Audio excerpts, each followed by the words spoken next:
live. Go live. Am I live? I'm alive now? Son of a bitch. So you didn't hear the song or anything? Damn it. Well, thank you. Thank you for letting me know. Fuck, man. Damn it. So you didn't hear the song. So it was just me listening to the song. That sucks. You know, this is what happens when you try to do something different. You try to... Wait. Can you hear me now? Can you hear me now? Ah, shit. Ah, crap. Okay, well... You didn't hear the song, damn it. All right, well, whatever. What? I gotta stop doing that. I gotta stop doing the thing. So you didn't see this. You didn't see my little intro. You didn't... I did think it was live because I wanted to plan it ahead of time, so I scheduled it for 2:40. Wait, you can't... Oh, Ty can't hear me. Thank you for answering my question. Oh, well. So you didn't hear the song The Moth by King Crow, and you didn't see my funny message up there. That sucks. You cannot hear Postman at all. Really? You can't hear me at all, huh? Damn. Shit. Nobody can hear me, huh? Wait, so you can't hear me? Wait, you can't hear me? Ah, crap. All right, damn. All right. Because OBS says that it's got me, so I'm not sure like what's going on here. Oh, damn it, Ty. You okay. All right, well, okay. All right. So chat can hear me, just Ty can't. Maybe Ty's just having she's being a troll. Okay. All right. Well, at least now we know. All right, let's play a little music in the background, and I'm going to have a nice little relaxing reading. So you didn't hear any of my introduction, but I was just saying, first of all, it's a beautiful song, great song. But yeah, we're going to have some calming background music today. Maybe turn it down just a tad. Yeah, just a little bit in the background, you know, just wanna... You're a very good troll, Ty. Talent interlude. The troll. the resident troll over here. All right. Well, you got me good. All right, so, here we go. So, I guess you didn't hear my song, but that's fine. God, this is so good. All right. Okay, so all right, so here we are. We are going to be reading all 25 chapters of Sonic High School on Archive of Our Own, also known as AO3. Man, I hope you can hear the music. This was actually Tylenol's suggestion, and I was thinking I want to try something a little different because I'm like... life isn't all about video games. It's not all about trying to get to the end, trying to beat the level, trying to solve the puzzle. Sometimes you just gotta sit back and enjoy life a little bit. You gotta just like chill. You gotta just pick up a book and see it through to the end. And you know me, I'm a bit determined. I like to see things through. And so, without further ado, let's start. Good, music's at a good level. All right, I'm really enjoying it too. So, here we are. Sonic the Hedgehog, all media types. Amy Rose / Sonic the Hedgehog, and yada yada yada. So let's see here. It's got all these characters. It's even got original characters. Oh, nice. Vector the Crocodile and original... Well, that doesn't sound very... That's a little concerning. Original child characters. Yeah, Tylenol actually has fanfiction on this site, and it's peak. I've read it. It's really pretty good. I say check it out. But I ain't telling you her name because let's just, you know, for you know, if she wants to share it, she can, but I'm not going to go say anything. We got Drama and Romance, Alternate Universe High School, Aged Up Characters, Re-upload, Sonic Dies, LOL. So, summary. Sonic High School features Sonic, Tails, Knuckles, Amy, Rouge, Espio, and more in crazy high school drama, passionate romances, and crazy cliffhanger endings. It is known as the most addictive story online, and it is the ultimate Sonic story about high school. This story contains no graphic depictions, and all the high school students are 18 years old. Just want you to know that. Re-uploading in case fanfiction.net goes apeshit again. Credit goes to Dark Doom Fire Master. That is the original author over here.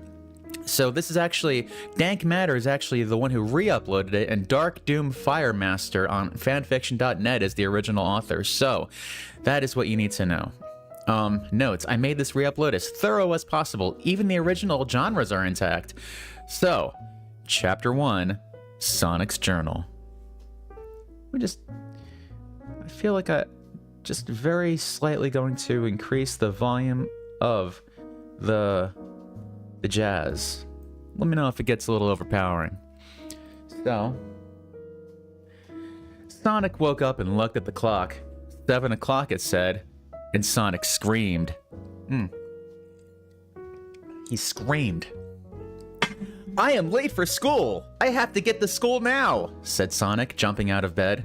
Sonic put his clothes on really fast and ran out of his room, because he is fast.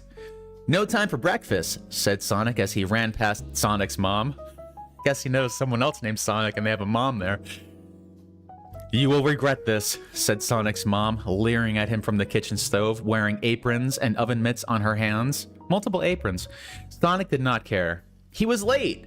Sonic ran outside and ran to the bus stop where people were getting on the bus. Tails, Knuckles, wait for me, said Sonic as he ran towards the bus. Hey Knuckles, it's Sonic, said Tails to Knuckles at the bus stop. He is late, said Knuckles to Tails before getting on the bus. I love the way this is written. Sonic ran so fast to the bus, and he got on the bus after Tails. Okay, why does Sonic need to take the bus if he's faster than the bus? Just in time, said Sonic, huffing and puffing like he was doing the Cupid shuffle for the first time. Sonic sat down next to Tails, and Knuckles sat behind them, taking up both seats. I'm so bad, said Knuckles, laughing because he sat where two people could sit. At least he's self-aware. Sonic was also at school. Wait, wrong paragraph. Knuckles did this every day and no one bothered him, but they all knew it was against the rules of both man and God. The bus started and drove at the school and parked, and they got out. We're at school now, said Tails. It is time to go to class. Sonic was also at school, so he went to his first class of the day, English class. Sonic did not like English very much, but he did not like any class very much that was not about running and going fast, which is what Sonic does best. Sonic got to his class and sat down in his seat. It is journal day, said Sonic's English teacher, Mrs. Lesson. Mrs. Lesson was tall and white and had gray hair, and she was not pretty. Take out your journals and put them in a pile, and I will read one of your entries to the class. Sonic took out his blue journal and ran to the front quickly and put his journal on her desk and ran back to his desk, all with his head down and not talking or looking at anyone. Sonic was so fast that he did it first. Everyone else did it afterwards and slower. Mrs. Lesson grabbed a journal from the pile, and Sonic knew it was his because it looked just like Sonic's journal. Well, I guess that's how you would know it was his, because it looked like his journal. No shit. Sonic knew this because he had written in it so many times, it was crazy. Mrs. Lesson opened to a totally random page, and it was the worst page she could pick. She began to read. Dear Journal, I called a doctor today about a problem. I have a problem with my balls. They are itchy and it is difficult to sit still with them because they are so itchy. I have to back up against stucco surfaces and rub up and down on them to relieve the itchiness. No creams have worked. Creams only make my ball sweat smell like the breath of a thoroughbred, and I think Amy, my girlfriend, noticed. I hope my doctor calls. Love, Sonic. Man.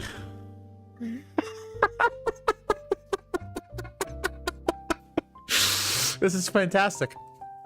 Oh no, stop reading, said Sonic, but he also reacted too late because it was already read, all of it. Everyone in the class laughed, and Sonic felt like an idiot asshole because now everyone knows all about his ball problems.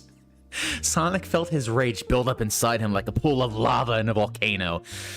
Stop laughing at me, don't tell anyone, shouted Sonic, but everyone was laughing so loud that they did not hear him, and Sonic was just so embarrassed and mad and sad, but more embarrassed, so he ran out of the class fast.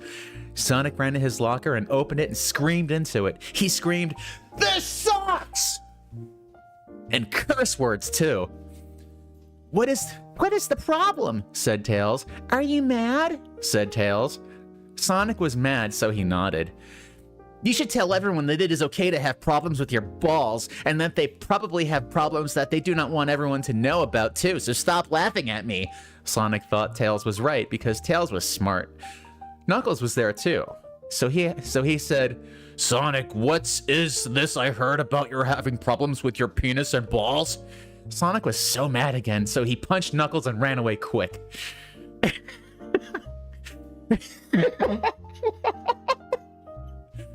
Where Sonic ran to was his next class. It is now second period, so it was okay. And that class was history class. Sonic did not care about history class. Hey, Amy, said Sonic, check me out. And Sonic did a dance move. Wow, cool, let's kiss, said Amy, and Sonic and Amy kissed right there in the class. And some of the other people in the class watched, but the teacher wasn't there yet, so they didn't get in trouble. And who was going to tell Sonic he can't kiss his girlfriend in class, you know? Amy kissed Sonic so hard that he was thinking, let's have sex! But he didn't say it because the teacher would show up by the time they started to have sex in history class. Sonic kissed back really hard, and it was sexy to everyone. Who the fuck wrote this? I mean, I know who wrote it, but who the fuck wrote this? The teacher arrived and they did class, but Sonic just looked at Amy the whole time, who was sitting next to Rouge. Amy and Rouge talked, and they looked at Sonic sometimes and laughed, and Sonic thought Amy was telling her about how awesome Sonic kissed her, but it was not. Rouge was telling Amy about Sonic's gay ball problems. And Amy was Sonic's girlfriend, but she thought it was just the funniest thing ever. Class ended and Sonic went to Amy quick and did not stop on the way. Hey Amy, why do you go telling... Wait, is this Sonic? Hey Amy, why do you go telling Rouge about how hard we kiss? Said Sonic with a smile on his face that meant that he did not care that Amy did this and really wanted her to because it made him look cooler. This is fantastic. Liquid Dinosaur, this is Sonic High School, an unbelievably well-written fanfiction. Actually, Rouge was telling me about the problems with your balls and penis and butthole that everyone found out about in your English class. Wow, was Sonic surprised. He did not know what to say. Next chapter. Yeah, every chapter is a single page, so it's 25 pages. Chapter 2, The Prom. The rest of the day for Sonic was awful. So bad it was that Sonic went home and went right to the bathroom and took a big poop. It was a mad poop because it went out fast. It shooted out of his butthole so fast that it was like a gun shooting. His poop stunk so much that even the neighbors could smell it, and they all had a meeting that night about what to do about it, and they decided that they would just put fans on outside, and if it really started to smell again, they would do something else. When was this written? 2018? Okay. How did I just hear about this today? Well, recently. I've known about this for a couple weeks, but fuck, man, I gotta do this more often. So Sonic pooped and went up to his room and shouted into his pillow, "I hate everything!" Sonic shouted loud and he heard a knock at his door. What is wrong, Sonic? Asked Sonic's mom. Nothing, said Sonic. Nothing, said Sonic. So I guess Sonic says, nothing, said Sonic, said Sonic. Okay, just keep it down because I'm trying to watch the T-V, said Sonic's mom to Sonic and left without saying anything else. Sonic was in his room still, so he looked out to the window and saw Tails flying there with his flying tails. Sonic, are you okay? Asked Tails. I was worried about you, Sonic. Sonic was less mad because Tails was always nice and smart and didn't care that Sonic left his porns around his rooms so he could think about kissing and doing sex on Amy when he wasn't with Amy. Please be happy, said Tails. Are you there? Sonic went to the window and opened the window. Sonic grabbed Tails and put him on the bed because Sonic is strong too. This day was the worst, said Sonic. Everyone thinks I am a gay loser all because I gave them my journal. Sonic cried a little and Tails put his hand under his face to catch his tears. Tears can stain a carpet, can they really? Tails hugged Sonic and said, I am always here for you. The prom is tonight also. Wow, I forgot, said Sonic. Sonic ran to his closet fast and pulled out his prom uniform, it's a tuxedo, and put it on faster. Is our limo here yet, Tails? Said Sonic while looking at Tails. Yes, said Tails right back. Let's go! And Sonic went outside with Tails, who was also in prom clothing, and they went outside and got in the limo. The limo's broken, said the limo driver, who looked like a person but darker who looked like a person but darker colored. What does that mean? Sonic and Tails got out of the limo and asked the limo driver if they could fix it. Nope, the limo's broken eternally. The limo is broken eternally, said the limo driver. So Sonic grabbed Tails' hand and said, let's go! And they ran all the way to the prom, which was on an island called Ghost Island. This place is scary, said Tails. Ghost Island was really scary. It was shaped like a skull, and everything looked like it was dead. Sonic looked at Tails. Yeah, it is, said Sonic. Why would they put the prom on this island? Said Tails. I don't see anyone else from the school here. Tails and Sonic were both worried about it all. Sonic and Tails walked forward, and there was a haunted house. Sonic and Tails went into the haunted house. Why? Why did they go into the haunted house? Why did they go into the haunted house? And it was spooky. Sonic saw a ghost, and Tails saw a mummy. There was a man laughing. Ha ha ha, Sonic and Tails, now you are both here and fallen right into my trap, said the man laughing. The man looked like a fat, immature gay. It was Eggman. He looked like a fat, immature gay. Wonder if that's a typo or not. Maybe they meant to say immature guy, but... Eggman, why are you here? Asked Sonic and shouted at Eggman. Are you here for the Chaos Emeralds? Sonic shook his fists at Eggman and Tails ran at him, but what an idiot he was because a cage fell down from the top of the sky and trapped Tails. You are doomed now, said Eggman. Welcome to a graveyard of you. Sonic was shocked, but did not run forward because he did not want to get caught too. But what if Eggman did not have another cage? Sonic did not know, so he went to the side into a different room. This room was smaller and had carpets and wallpaper. It was still scary, though. Sonic said, I need to find a way out and save save Tails. And he walked into a door that was on the next wall. Next thing, said Sonic, and he came out of the room into the same room he was in. This is a haunted house, so you always come back to the same place, said Sonic, thinking of famous saying he saw once on the wall of a Walgreens where it was written, what? This is a haunted house, so you always come back to the same place. I don't know what that means. I don't know what this means. All right. Where it was written. Eggman laughed and pointed at Sonic. I kissed Amy, and now you can never date her again because I'm going to do sex to her tonight. No, this cannot be real, said Sonic. Sonic knew he had to do something, but what? Oh no. Things are getting pretty intense. Sonic ran the fastest right to Dr. Eggman, right through his traps, and jumped at the floating platform that Eggman was standing on. I'm coming for you, said Sonic, and he jumped up, right to the platform and got so close but fell because it was just too high to reach, even for Sonic. Sonic said, damn, and ran up to the staircase that was in the middle of the big room that were under Eggman. Sonic ran to the top, and at the top he jumped again from a higher spot, and this time reached the platform because it was easier to get to it. Now you are mine, shouted Sonic right to Eggman in his ear. I am not going to fall this easily, said Eggman, who then grabbed a crystal remote control out of his pocket and pressed a button on it that made a dome of lasers around Eggman. Get out of here, yelled Eggman. I am Eggman, and I will have my way with the treasures of this island, said Eggman. Eggman flew up higher on his platform, and Sonic had already fell from the lasers that were on the floating platform, so Sonic didn't get to go too. Eggman disappeared into a purple and black portal at the top of the ceiling, and Sonic was left at the bottom of the room on the middle of the stairs. Wait, no, I think this is, all right, this is Sonic. Amy still has to be here somewhere, and I need to get Tails out of that locked cage, said Sonic, thinking about what he should do next. Sonic ran up the stairs really fast and down the hallway at the top of the stairs on the second floor. Sonic picked a door and ran into the door. Did he open the door or did he just run into the door? Like did he smash his face against the door or anyway?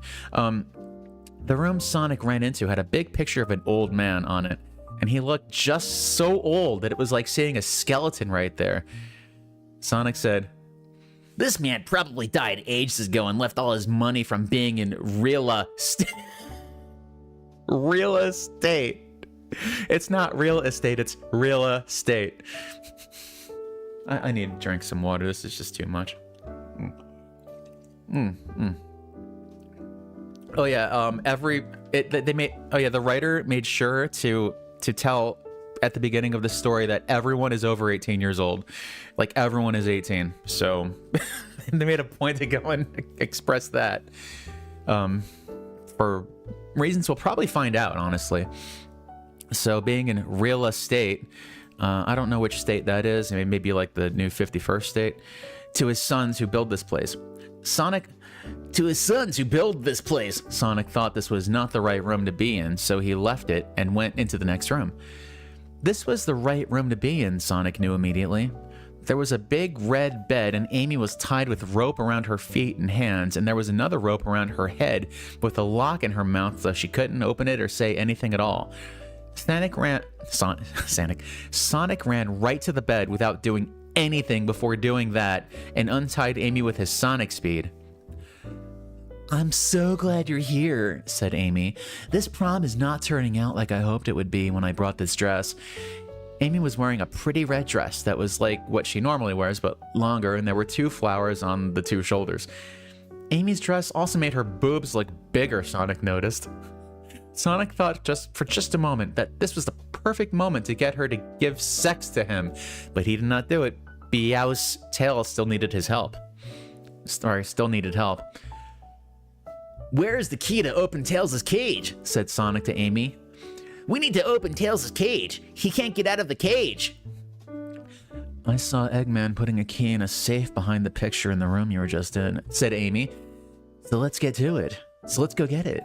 Amy and Sonic ran to the next room, and Sonic got there first. He is the faster one in the relationship. That can mean a lot of things. Sonic punched his big, strong hand right through the painting like a bodybuilder and found the safe behind the painting. "This safe needs a password," said Sonic. "What could it be?" Sonic thought long and hard about everything he knew about Eggman. Sonic knew Eggman was a gay asshole who always ruined Sonic's plans to be the hero, and now he ruined Sonic's prom. Sonic tapped on his brain and thought harder. "Maybe the password is his name," said Amy. It was not, and Sonic knew it before Sonic put it into the safe lock. "I love her for her body," thought Sonic. What an asshole. Sonic thought harder and had an idea. What if the password is Psyhawk? Finally, Chaos Emeralds. What if the password is Psyhawk? Finally shouted Sonic at Amy next to him. Amy, who was there, said, "What does that mean?" Amy, Sonic's girlfriend, was confused. "It is Chaos Emeralds backwards. That's what he really wants, but messed up so we would not guess it," screamed Sonic, so happy. Sonic typed the password into the safe, and would you know it, it popped open and there was this big key, so Sonic took it. Sonic ran down the stairs and then Amy did, and Sonic opened Tails' cage and Tails got out. "I am so glad to be safe again. Thanks to you, Sonic, the day is saved." Tails was smiling bigger than a crocodile having a silly dream, but Sonic was not. "What is wrong, Sonic? Everything is right now." Wait. Sonic's talking to himself. "What is wrong, Sonic? Everything is right now," said Sonic. "No, it isn't," said Sonic, so mad and sad. "Eggman got away without a real punishment for what he did." Sonic shook his face at the sky, thinking about how Eggman slipped away like a slippery balloon that Sonic let go of. "But we're all safe," Amy said. "That is what really matters." Sonic figured right then that Amy's superpower must be being nice because, like he knew before, it wasn't being smart, which Tails was best, and Sonic is also good at it too. Sonic did not even think about how his day at school was bad anymore because his balls did not even really itch anymore. Sonic laughed, Tails laughed, Amy laughed, and they went home ready for the next day of high school. Well, all's well that ends well. Sonic is a cunt. He's such a cunt to Amy. God damn. I mean, she's like trying to go and just, you know, sort of see the positive in the situation. It's like, look, nobody's hurt. We're all saved. And he's like, man, I sure like her for her body because her brains are shit. Like, what a little prick. I'm glad his balls itch. I hope he has like fucking herpes. Well, that actually I hope not, because Amy would have to deal with that too. Why doesn't Amy... Anyway, let's just keep going here. I'm just Sonic is just not who I thought he was. Oh. Okay. So, Sonic did like in the first chapter and went to school again. Hey, Kate, welcome to the thing. What a fuck. I know, like, Sonic is just like this total Sigma over here. Sonic did like in the first chapter and went to school again. Now it's lunchtime and Sonic was in the lunchroom. Sonic was telling all of the people at his table, who were Tails, Knuckles, Shadow, Espio, and Charmy B, about what did happen yesterday, but Tails already knew, so he was nodding his head like a good friend. You should have seen it, said Sonic. I was in the haunted house and I shot Eggman, but I let him get away right before I could have killed him. Sonic laughed and Tails laughed at the same time. He missed his prom, though. Like, did he go to prom? I mean, I guess, like... Did he take Amy to prom? Anyway. You should have seen it, said Sonic. I was in the haunted house. Oh, wait. Knuckles said, you should stop going on these cool adventures because high school is more important, said Knuckles. Wait, I gotta read that again. Knuckles said, you should stop going on these cool adventures because high school is more important, said Knuckles. So Knuckles said, and then after that it's said Knuckles. And Sonic knew he was right, because it's called Sonic High School and it should be more about the high school part. So Sonic asked them all what they're up to. Well, I'm entering the science competition, said Tails. To win the science competition, I have to come up with the best invention, and my invention is this invisibility hat. It makes you invisible, but I can't do it right now because I have to make sure it works perfect for the science competition. Tails was so smart that Sonic knew he would win the science competition because Tails is like intestine? What does that mean? What the fuck does that mean? Oh, I get it. Einstein. That's supposed to be Einstein. But they spelled Einstein wrong, so it just looks like intestine. Nerd! Shout Knuckles right into Tails' ear. What a bad guy. I'm just hanging out and not going to class because I want to cause trouble, said Knuckles. Knuckles is so bad that he would cause trouble. Sonic thought Knuckles was a fuck. Shadow was next, and he was badder than Knuckles, but in a different way. I'm not going to be around much longer, said Knuckles. He always did. At the end of what he was saying. He always did ellipses at the end of what he was saying because it was mysterious. Where are you going? Said Tails, because he was curious. I'm going to kill my parents. Shit, said Shadow. See, this is how Shadow is worse than Knuckles. He did serious bad things. At least at the end of the day, Knuckles could sleep. Shadow was too dark for that. Alright, I don't know who Espio is, so I'm just gonna be like, I'm gonna go try for the football team, said Espio. Espio was athletic like Sonic, but not as fast, but he had a horn on his nose that was good for attacking people in front of him, so Sonic thought he would be good at football. I'm gonna go try out for the play, said Charmy B. Charmy B was loud and singing always. You're an annoying fag, so you should do great, said Knuckles. This is fantastic. Do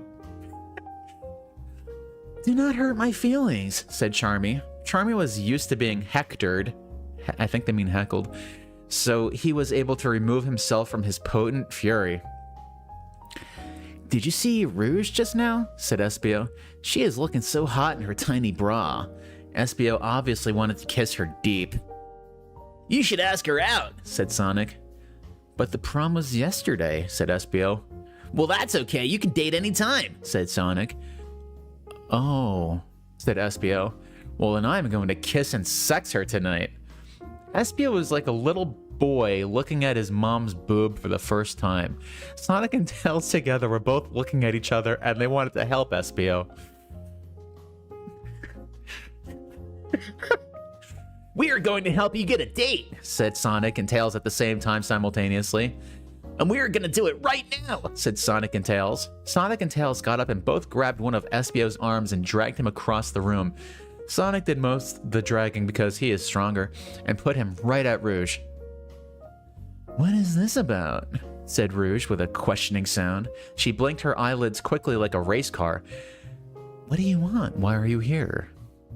Espio looked right into her eyes with a passion, like 100 barking dogs, and said, Rouge, will you go out with me?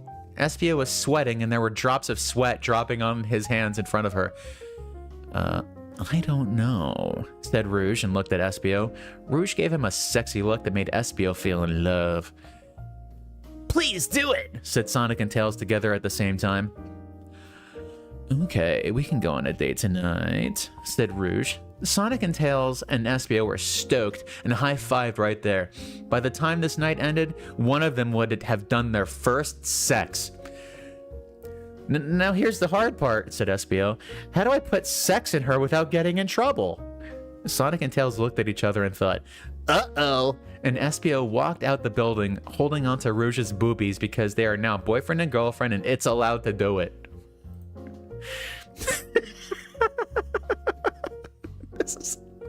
This is incredible. Oh my god. Oh my god. This is just the best. Yeah, they're gonna do a sex. It was the end of... I wonder if the writer ever did a sex. It was the end of the day at school, and it was time that Sonic and Tails and Knuckles got back on the bus at the bus stop to board it all the way home from school. We are on the bus now, said Tails. No more classes. Tails was happy but sad because he is smart. Sonic and Tails sat down together and Knuckles sat right in the middle of the aisle, which he usually did not do, but sometimes he did when not everyone was on the bus. It looked like Espio and Rouge were not on the bus because they were too busy getting ready to go sex tonight, but now that they are boyfriend and girlfriend. Knuckles laid across the aisle, even more stretched out than when he just sat across two seats because now the limits were the Alpha and the Omega. How can we help Espio? Said Sonic to Tails. Tails responded, I don't know, and thought about it on the bus. The bus drove bumpy on the bumpful roads all the way home, and then they all got out at the bus stop that they normally got in the bus at, just like always. Sonic ran out of the bus, and then Tails, and then Knuckles in order. Time to go home, said Tails.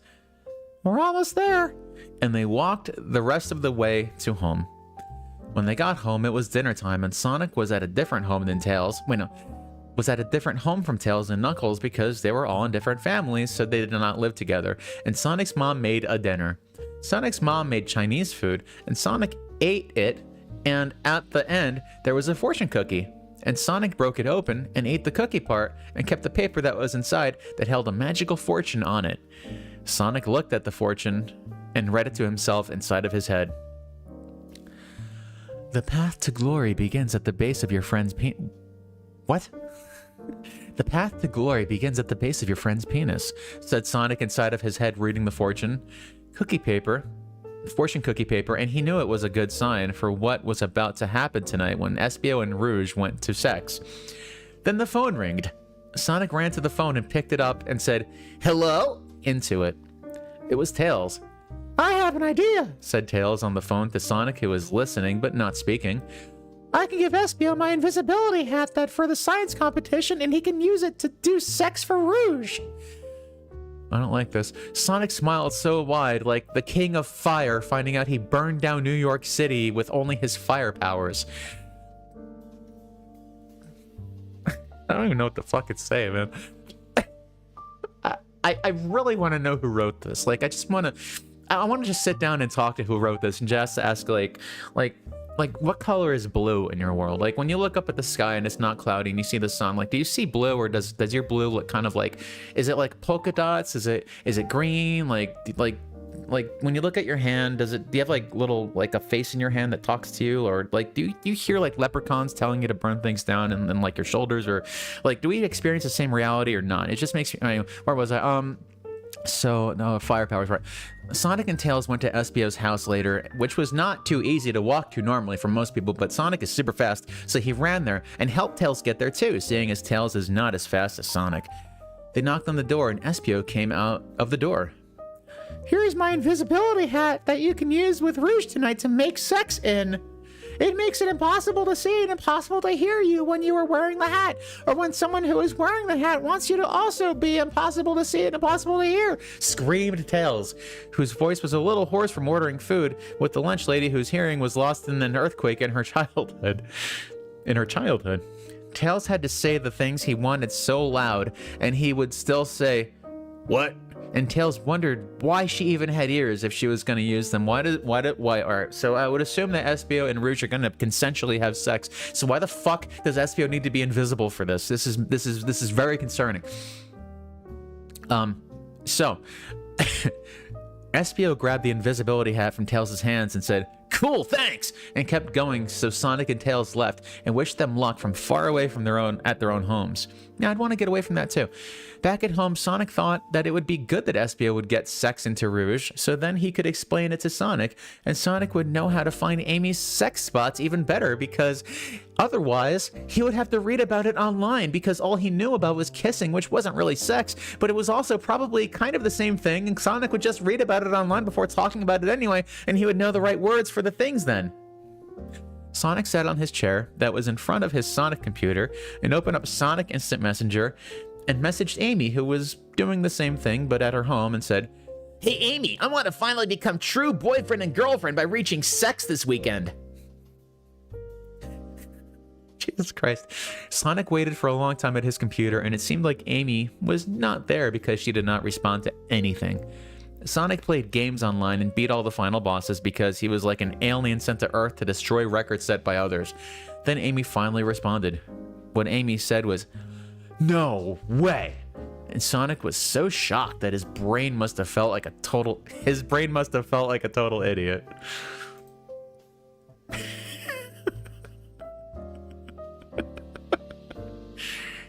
Warning, contains the worst sex scene ever written. Well, we only have 19 more chapters to go, so this is going to be fine.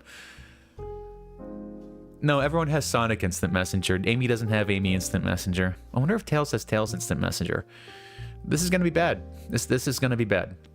This is going to be bad. Espio walked to Rouge's house because it was time for their date together, and all Espio could think about was that they were about to make sex for the first time.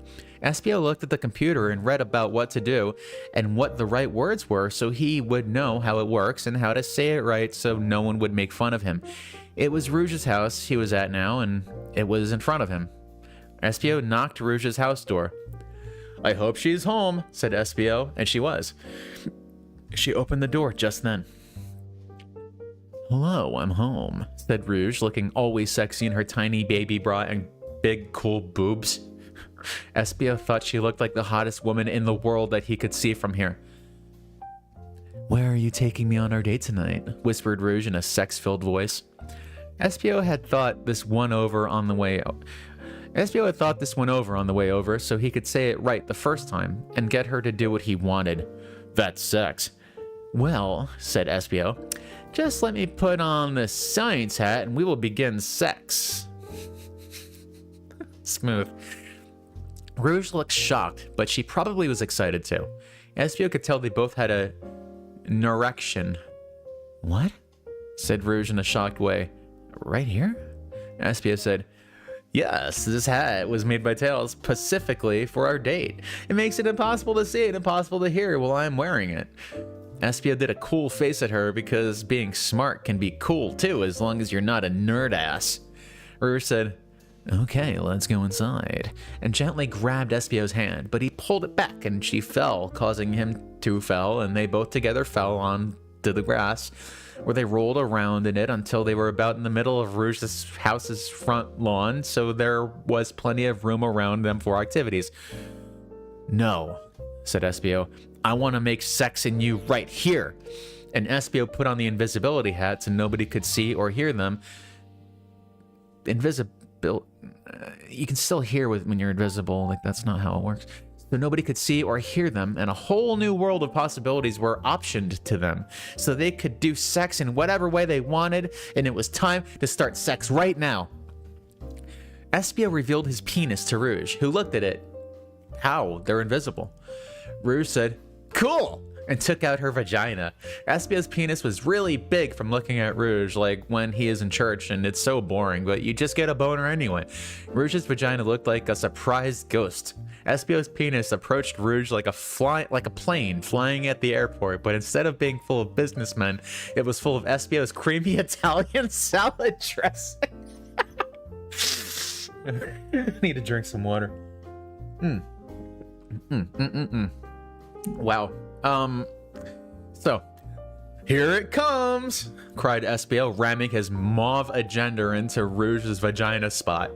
Rouge screamed sex noises, and Espio messed around with her boobs and face like she was the X-Men arcade game. Espio slapped his big awesome penis from side to side in her vagina like a hot dog windshield wiper, and Rouge was ripping grass from the lawn. Then Espio used his tail to flip her over, he can do this, and put his penis into her butt. He moved his penis in circles in her butthole like he was building a golf course and digging out the back nine. Rouge was flapping her bat wings like an idiot and not flying because Espio was holding onto her ass cheeks and pressing into them with his fingers and leaving marks that looked like it said, "Wow," when combined with the spot where her butthole is. And that is what she felt because Espio seemed to be a sex professional. Espio used his tail again to flip her over and did all-star sex things like using his penis like a rolling pin on her face and plugging his penis into her belly button to see just how far it would go and making a balls hurricane with swirling his balls and her balls. Women don't have balls. What the fuck? Swirling his balls and her balls. Okay, we learned something today. Finally, they both got so sexy that Espio's penis ejaculated and semen came out, and it landed on Rouge, who was lying there on the lawn, but nobody could see them, so it was okay. At that part, Espio screamed, "It's semen time!" And Rouge shouted, create a generation in me." Espio ejaculated semen into her vagina, and that was what happened. Now that they were done doing sex, they put their penis and vagina and balls away, and Espio took off the invisibility hat, and it was like nothing ever happened, but they both know it did because they were there for it. "Bye-bye," said Espio, and Espio walked off her property and away to his house and did the rest of the things until school happened the next day. How you liking this, chat? You enjoying the you enjoying the literature over here? "We had front sex," whispered Espio at the people at his lunch table. Espio was at school in the lunchroom and also was Tails and Knuckles and Charmy Bee and Vector too. "I ejaculated from my penis and into her body. Bet you haven't done that." They had not done that. "Wow, cool. You are the coolest after Sonic." "Wow, cool. You are the coolest after Sonic," said Tails, who was right there, so he didn't have to shout. It was good not to shout because this was supposed to be a secret. Tails did not hear the whole school talking about Espio's penis and balls like with Sonic in Chapter 1, but in a different way. Sex. "Yeah." Oh, wait. "Yeah, speaking of Sonic, where's that gay bag?" said Vector, who was the captain of the school's football team. Vector was good at this because he was big and strong and had sharp teeth under his mouth. "Just kidding," said Vector's. "Sonic is cool." "I don't know," said Tails to Vector. Where Sonic was somewhere else, trying to find Amy, who was not at lunch. Sonic was knocking on Amy's door at her house. "Are you home?" said Sonic. "Are you home?" It was like Amy was not home because she was not opening the door. Sonic was worried about Amy because she was his only girlfriend, even if she denied his sex offer, so he ran into the door and barged it down like it was made of nothing. Sonic was now in Amy's house. Amy's house was really pink because that was Amy's color. Sonic looked around Amy's house for Amy, but Sonic could not find anyone. Sonic finally went to Amy's bedroom and opened the door up. What Sonic saw next was what he did not expect. Amy was there, tied up on her bed with a thing in her mouth so she couldn't talk. Sonic did a scream and ran over to Amy, who was looking at his tears who was looking at his with tears in her eyes. She looked sad and starved like African kids. Sonic united Amy, and she sat up. Yeah, it says united. Sonic united Amy, and she sat up and cried into Sonic's arms. "It was awful," said Amy. "He came into my room in the evening and tied me up on this bed and messed up the things in my room." Amy was right. Her room looked messy. "So get a maid," said Sonic, always thinking about a solution to problems. "Who tied you up? Who was it? Be calm, Amy. Calm down and talk to me." Sonic patted Amy on the back to help her. "It was Shadow. I saw him outside his house next door with a machine gun and a sword going in his house to kill his mom. And he saw me. He knew I saw him, so he tied me up like a brigand." Amy said all of this. Sonic was shocked that Amy said this to him. He remembered now in that other part when Shadow said he was going to kill his mom, but no one thought about it more than once because Shadow was always a bad guy. What they didn't realize was that Shadow was serious. "Okay, but was it him who also said that you would not have sex with me on Sonic Messenger?" said Sonic to Amy. "Yes, I did not talk to you then," spoke Amy back to Sonic. "So how do you really feel about it?" Man, Sonic just going straight for the throat, huh? "So how do you really feel about it?" said Sonic, whose brain was now humming with sex ideas. "Shit, I don't know," said Amy, still all worked up. "Give me a day right now. Let's get things right." So Sonic and Amy went back to school where everyone else was besides them.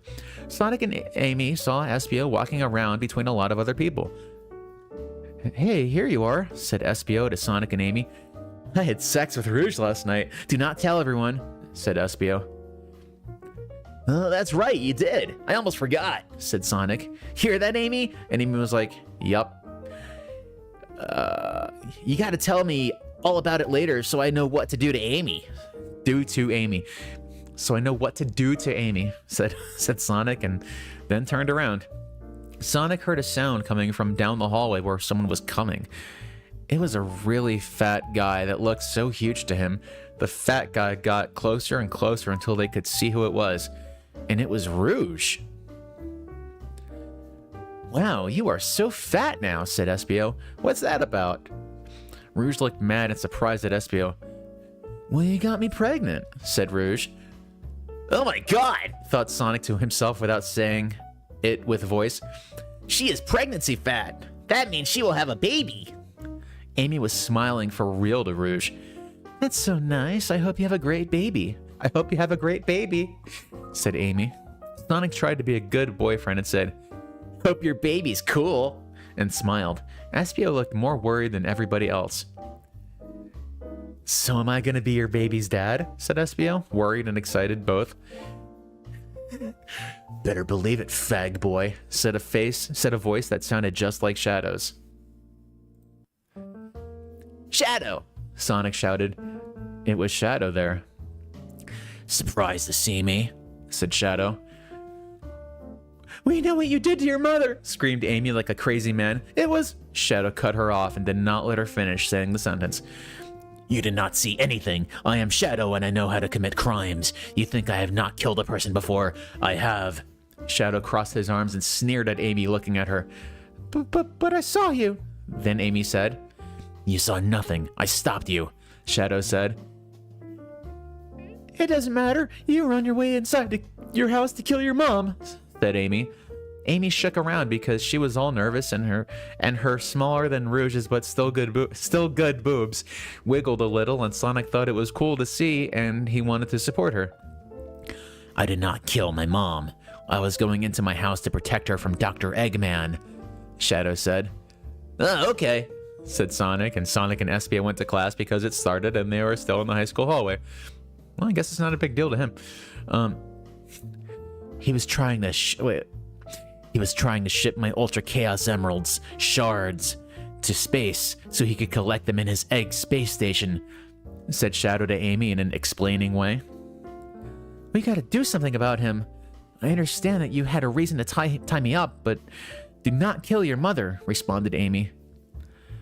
"I was only kidding because the other guys were being all being too important about themselves, and I do not think that is a good quality for high school students to be. High school students should be nice and caring and not talk about themselves like they are the best, because that will only make us all assholes, which isn't what we should be trying to be. Shadow said that to Amy, and she understood that he was a good guy and had a reason for tying her up on a bed, even if he had bad times when he was dark and did crimes in the cityscape. They both went to class in different directions, so the conversation ended. Later, after school, Sonic went on Sonic Messenger and talked to Espio. Hey Espio, how are you? Do you know what you're gonna do about being for Roche's baby? He said into the computer. Listen, Sonic, this is hard for me to say, said Espio into the computer, which went across the internet to Sonic. I want to get Rouge to get a abortion. She's getting a abortion. Sonic was upset because Rouge's baby would not survive it. Hope not. In fact, Rouge's baby would die from the abortion. There has to be another way. There has to be another way, Espio, said Sonic in Sonic Messenger. but if you really want to do it, that's okay too, because it is your decision. Well, I think it's Rouge's decision, but, you know, I guess, well, this is a different universe than the one that we live in. Good, because I want you to help me. I'm going to go to Rouge tomorrow at school and slip her the abortion pill in one of her meals. You will help me by distracting her from me, said Espio then. Okay, see you then, said Sonic. The next day happened and Sonic was at lunch. I won the science competition, but you didn't come, Sonic, said Tails in a sad, mad way. I wanted you to come because I am such a good friend to you, but you did not, but I won anyway without you. Tails was mad at Sonic, which did not usually happen because they were the best friends. Wow, sorry Tails, I was so busy I did not know, said Sonic, trying to make Tails happy again.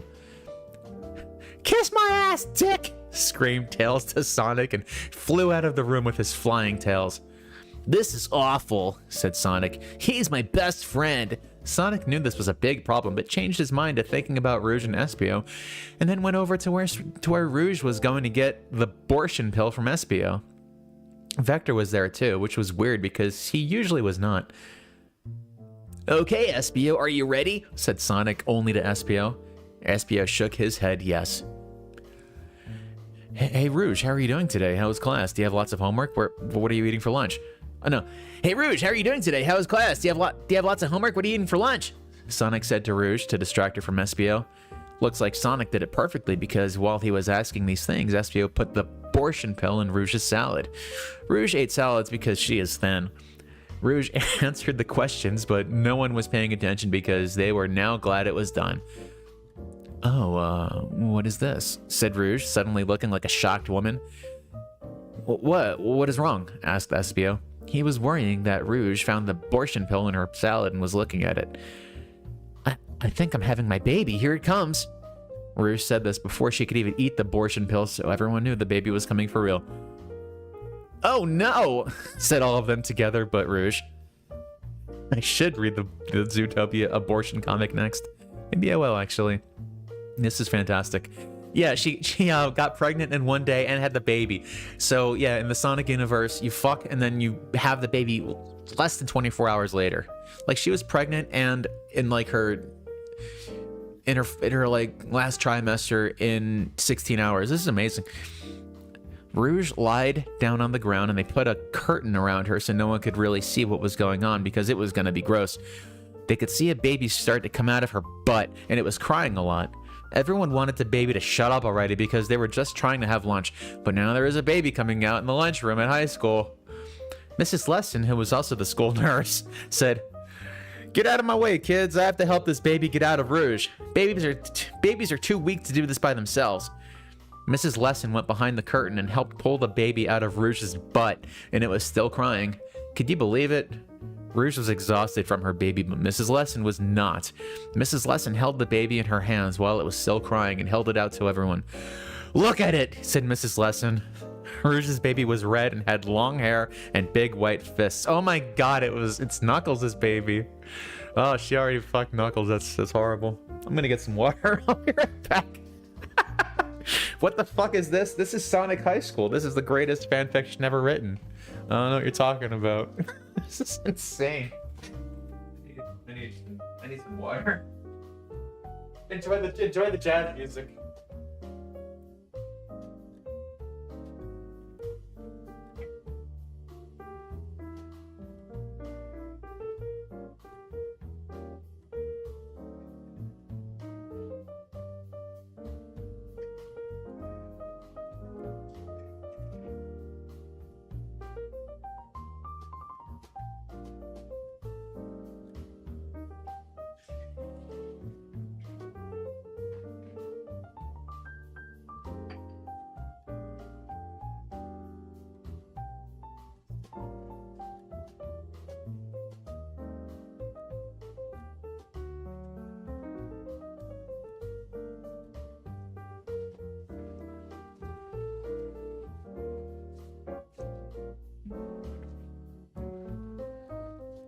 Okay. Alright. I just realized I'm not wearing headphones for this, so my sound quality might be weird. So let me put my headphones back in and let me plug in the headphones and maybe it'll sound a little bit better.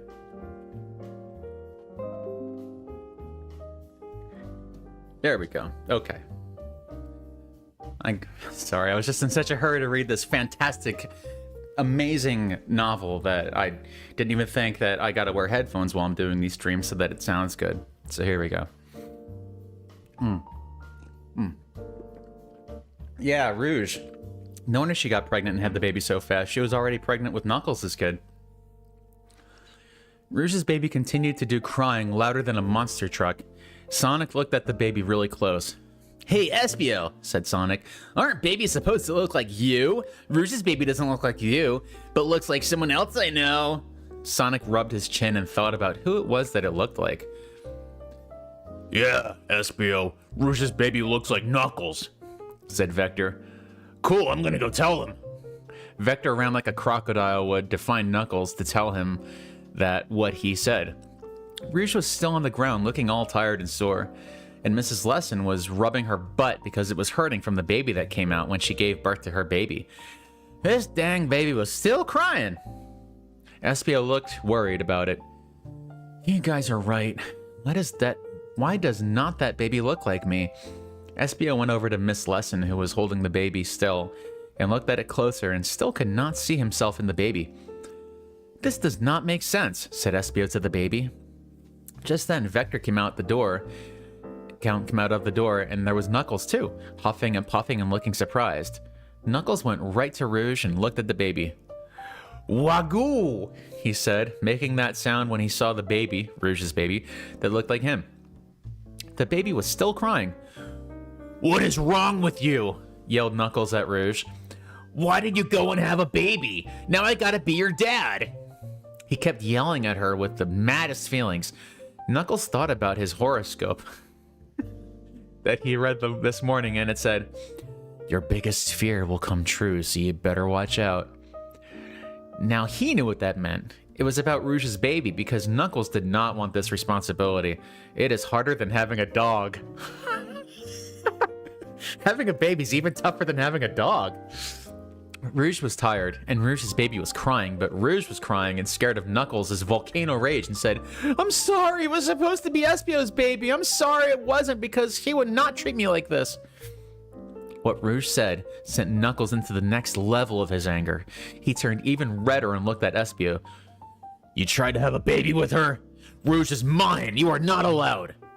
Knuckles charged at Espio, but Vector held him back. Sonic thought, Vector, why would you bring him here if you just know it was going to cause trouble? Espio said, "What? I did not know. You are not boyfriend and girlfriend." Espio seemed scared, but still kind of calm. We are, but it was a secret. Now you have to pay. Knuckles kept trying to get at Espio, but Vector was holding him back. And thank goodness Vector was here, because he was the captain of the football team and could restrain him like a crocodile seatbelt that could also talk to you. Knuckles could not get to him, so he said, "Tomorrow we will fight. Meet me in the hallway at the end of school and prepare for me to beat on your ass, shit man." Knuckles stormed out of the lunchroom and went away. Rouge's baby stopped crying and said, "Wait, the baby said this?" Rouge's baby stopped crying and said, "Goo goo gaga, no, come back. You don't have to fight Espio." Apparently, it's the baby talking. but it was too late because Knuckles was so gone by then. Rouge patted her baby on the head and said, "You should go to sleep and get your rest, baby. You're probably tired." The Rouge's baby went to sleep and was finally quiet. Espio tried his best to look like a big tough guy and not panic, but he was secretly scared and went back to doing what he was doing before the baby thing happened. So did Sonic too. The rest of the school was getting home from school. The rest of school and getting home from school happened. The rest of school and getting home from school happened. Sonic did not see Tails or Knuckles for any part of it. Tails was still mad at Sonic. Sonic took out his Sonic phone on his way home and called his girlfriend Amy. So everything Sonic has is named after him. Like he has a Sonic computer, Sonic Internet, Sonic Messenger, Sonic phone.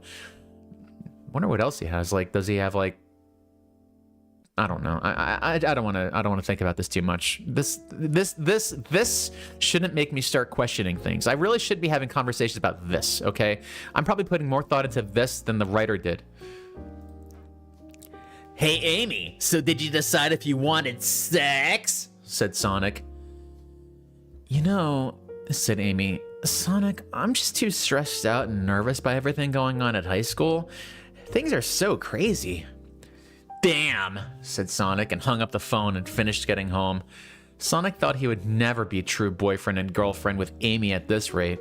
It was almost like she had a second boyfriend that Sonic did not know about, and that was what Amy did not want sex, and that was why Amy did not want sex from Sonic.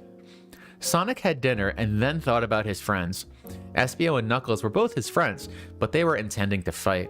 What could Sonic do? Sonic figured that they are still both his friend, but he would go visit Espio because he was not the one who said to fight, and because Knuckles had spikes on his hands that would make it hard to beat him in a fight. Sonic went to Espio's house. Ding dong, said Espio's doorbell, and Sonic waited at the door. Espio showed up at the door and opened it. Hey Sonic, thanks for coming, said Espio to Sonic. You gotta help me prepare for this fight. We can start by learning how to get rid of puncture wounds.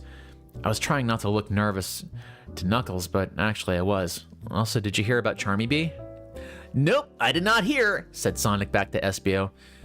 Knuckles kidnapped that little gay and is threatening to hurt him if I don't show up to fight him tomorrow. So I have to, especially now, because the gods will crush my soul even if Charmy Bee is an annoying idiot loser, said Espio then back to Sonic. Oh no, that's really bad, said Sonic. Sonic knew this now had to happen because Sonic knew this now had to happen too, because his morals were probably the best ever. Oh yeah, just think of how he treats Amy. He did not know Knuckles would stoop to such a mean thing. Sonic and Espio then walked into Espio's house and ran up the stairs to Espio's bedroom. Sonic watched someone give birth in this high school, and like all I can think about is wanting to fuck Amy. Our friend is here too, said Espio just as he was opening the door to his bedroom. Espio finished opening the door and there was Tails, who was standing in Espio's room. The moment Tails saw Sonic, his face turned into a salad of anger, the devil, and lava. Oh my god. Author's note, I was going to make this the last chapter, but everyone just loves it. My brain keeps exploding with new ideas. So I am going to continue Sonic High School for some longer time and make more chapters. Well, I really appreciate that because I'm just loving this. So we got like 15 more chapters to go. And it's 3:48. Yeah, I got time. I'm good. Fantastic. Why are you here? Screamed Tails with the anger of a million angry birds. Sonic was shocked because Tails was his best friend and Tails was smart, but Tails was super pissed at Sonic for not coming to the science competition, even though they were best friends. Sonic moved his mouth, but words didn't come out because he did not know what to say. Sonic was a mixture of mad and sad and frustrating because he did not know what he could do to get Tails to be his friend again. At times like this, Sonic thought about Amy's fine body because it set his mind at ease. My best friend is mad at me, so I'm just gonna think about Amy. I'm gonna think about Amy's body. That's, yeah. Incredible. I am here for my friend, said Sonic. Our friend Espio. We are still friends too, Tails. You are just too mad to see that. I know what I see, said Tails, kind of screaming. I am so smart. Espio tried to get in between them, even though it was his house that they were in right now, and said, Guys, please, let's just make sure I can fight Knuckles and not get owned. Sonic and Knuckles ignored him for the moment and then continued to be in a fuss. Wait a minute, Sonic and Knuckles? I thought it was Sonic and Tails there. What? Knuckles isn't even in the house right now. I'm so sorry, bro. I don't understand. What can I do to make our friendship the best one ever once again? Said Sonic to Tails. Tails wiggled his two tails and looked to the side in a thinking way. I don't know, said Tails to Sonic. But you know what? Here, take this. Tails took out a blue book from a spot and threw it on the ground in front of Sonic. It was what it was when Sonic looked at it. It was Sonic's journal. What? How did you get this? Said Sonic to Tails. I gave this to Miss Lesson before she read about my balls problems. I lied. I did not go to the science competition that night. I still went to school, but instead of going to the science competition, I used my science hat of invisibility to sneak into Miss Lesson's room and get your journal. I wanted to get your journal so that no one else could read your business and see your gay ball problems so that I know you still have, even though you think you're getting better. I was going to give it back to you, but you were not there at the competition like you should have been, even though I am such a good friend to you. Even when I could have been reaching my moment of genius, I was doing a thing for you because I want you to be happy. Tails said to Sonic with a voice of emotion. Sonic did not know what to say. High school drama was so insane to be a part of. Sonic picked up his journal and felt like he was going to cry because he was being an asshole jerk to his best friend who was only trying to make him happy. Tails, you did not have to do this, finally said Sonic respondingly.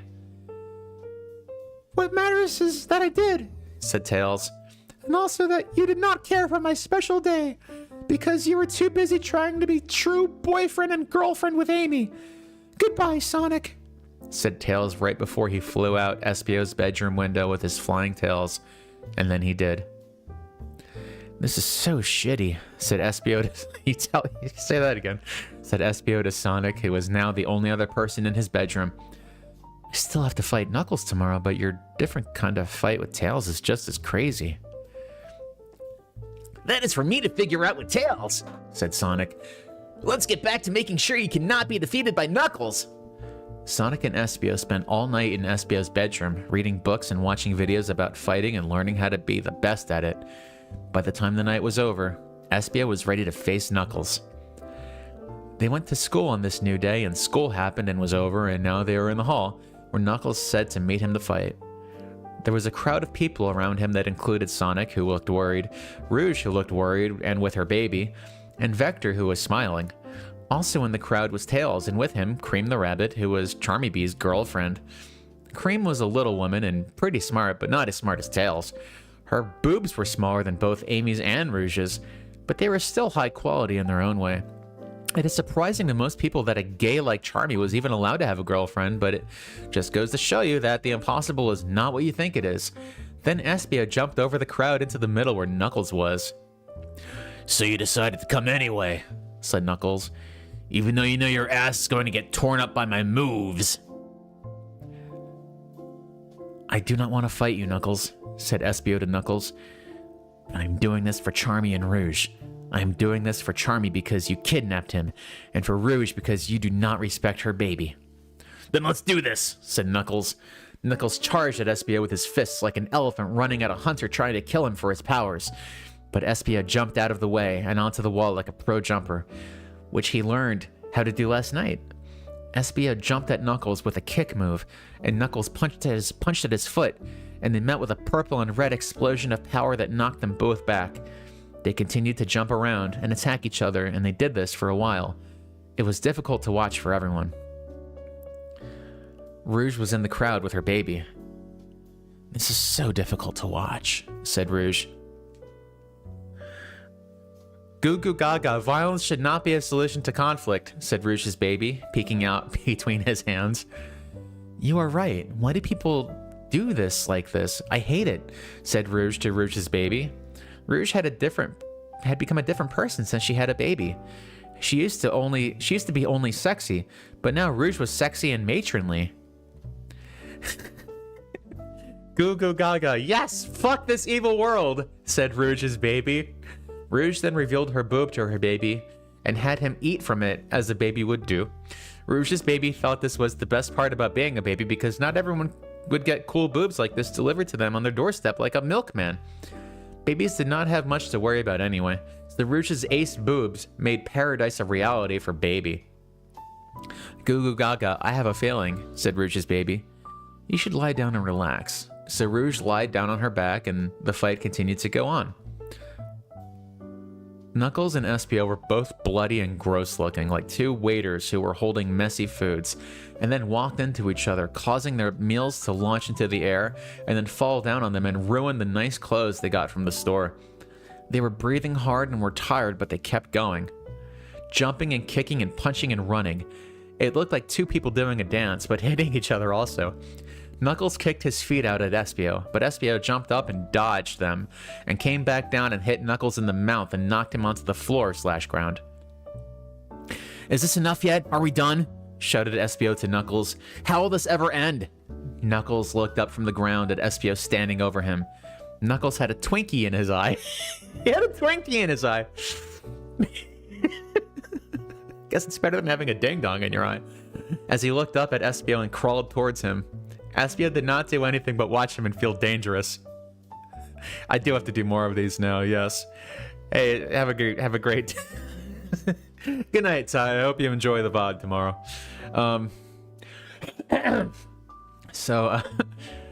Come closer. Come closer, said Knuckles come closer, said Knuckles in a whisper voice. So Espio bent down and put his face to Knuckles's.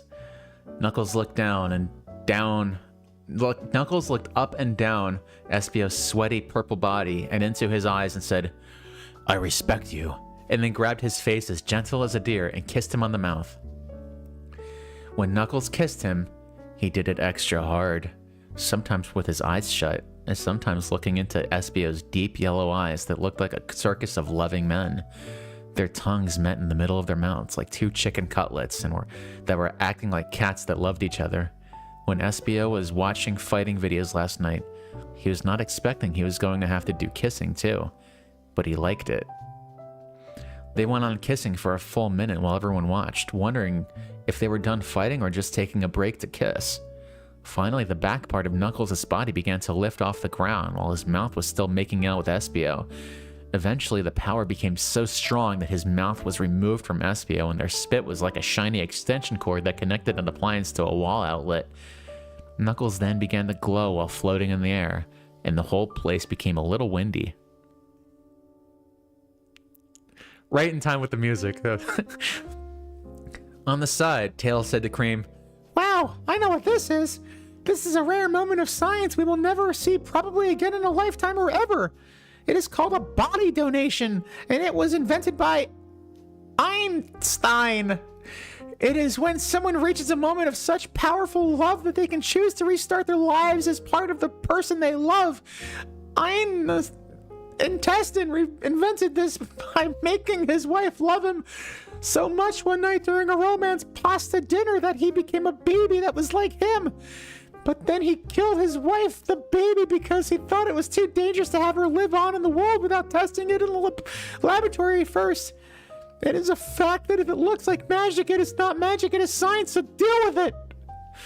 Knuckles glided on the wind forward through the crowd of people in front of him and into Rouge's mouth, where he disappeared into. It was a good thing Rouge's baby had premonitions and told her to lie down, as then Knuckles did a U-turn into Rouge's sex-filled body and came out of her butt as a newborn baby that looked like Espio.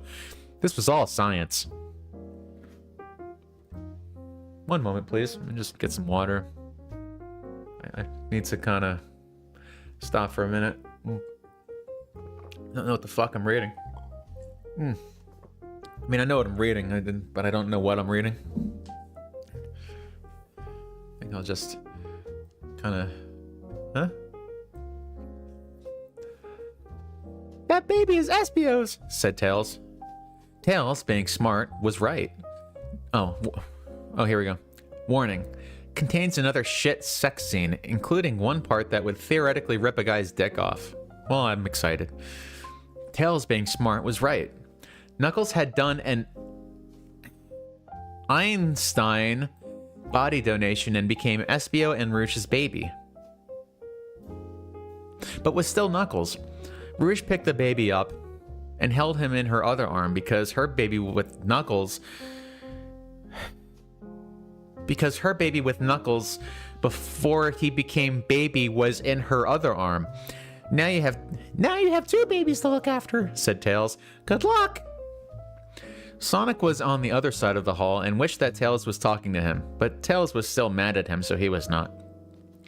Rouge grabbed her two babies and had them both eat from her terrific boobs. She smiled and felt like a mother, and Sonic thought.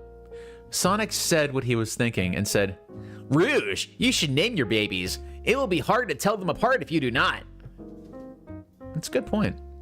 Sonic's kind of right. You should really name your kids. Rouge thought that this thought was good.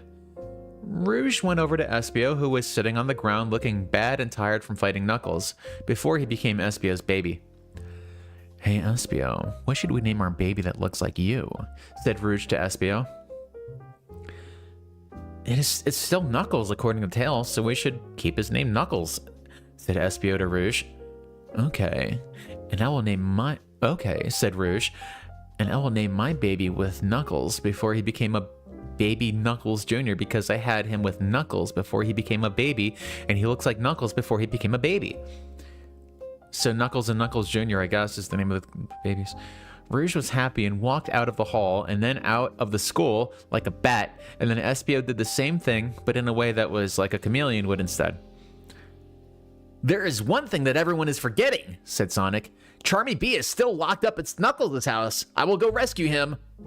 Sonic ran out of the school and to Knuckles' house.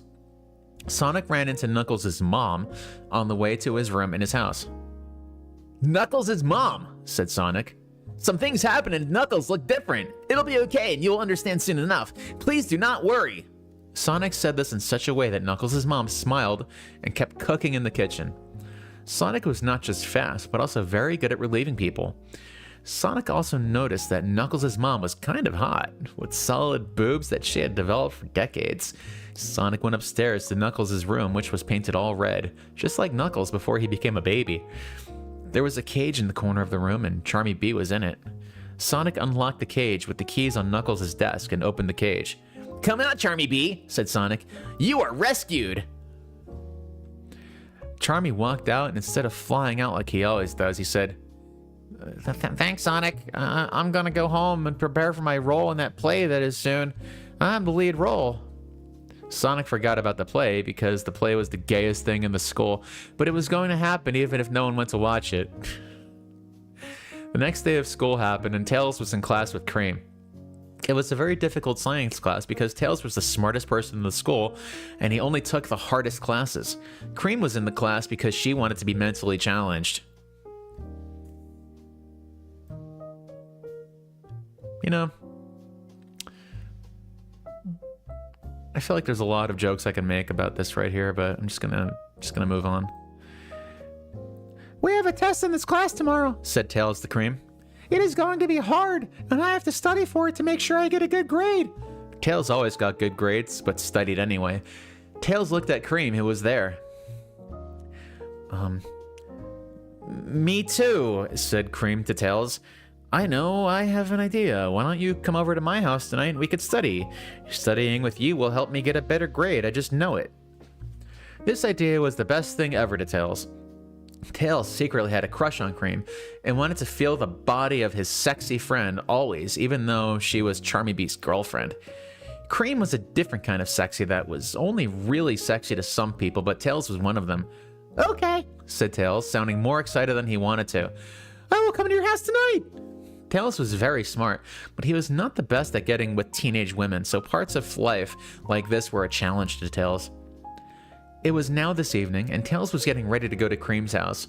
Tails was excited to get closer to Cream. But he was also nervous he might mess it up like a love idiot. He thought about asking Sonic, but then remembered he is pissed at him. Then he thought about asking Espio, but Espio was at the hospital getting all of his wounds fixed from being in a fight with Knuckles before he became a baby. Tails wanted to seem like a sexy man to Cream, so he sprayed his dad's colon on himself and put breath wash in his mouth. Tails smelled good and looked good and went to Cream's house by flying. He sprayed his dad's colon on himself. I'm waiting for Tails, said Cream as she sat on her bed in her bedroom studying without Tails. Tails flew into the window. Hi, Cream. I'm at your house now, said Tails. Tails sat on her bed, sort of next to her, but not too close to promote sex thoughts. Let's study, said Tails. Wow, before we study, you smell good, Tails. Cream put her face right up against Tails and smelled hard like the big bad wolf before blowing a house down. Tails laughed all nervously and said, Do I really? Thanks. I always smell this way. I guess you just notice when you're home. Tails did a little wiggle on her bed and pushed her face and body away because he was nervous. Please, let's study. Tails and Cream studied for the test for the next hour, and the whole time, Tails could only concentrate on one thing, his growing erection. Tails touched it sometimes while they were studying to make sure it stayed put, and Cream could not see it, but it was getting so big that it would pop out of place like when the straw in your soda rises up, probably because of the bubbles, and you push it back down, but it just comes back up anyway, so you get iced tea instead. Tails was the most nervous, but he decided that this was his chance. He would not get another chance as good as this if he did not take it now. Cream, I have to tell you something! Cream screamed Tails to Cream, letting out all of his nervousness so he could be as smooth like a movie star. What is it, Tails? Tell me all about it, said Cream, looking back, looking hot. Tails was not so nervous anymore. Tails said, Cream, I have lusted after your rabbit genitals since day one. I think you are the hottest woman I have ever been to. I know you are Charmy Bee's girlfriend, but toss him aside and let my penis murder everything inside of you. Tails took out his penis, and he was so in love that his penis was literally screaming. Wow, said Cream. I did not know you felt this way, but I'm glad you do, because Charmy Bee is a total gay. Cream reached over and grabbed Tails' penis and began to give it a good shake. She loved his boner with her hands and pulled him around the room by his penis like he was a wagon to get him more excited. Tails' penis was so big that it was about to burst like someone stepping on a tube of Colgate toothpaste. Tails could feel the semen bubbling up inside his penis, like Santa going back up the chimney when he was done, and the presents he had left down in the house were Tails' balls, which were already there though. Cream was getting hot too. She did not take off her clothes, but Tails could tell she also had an erection.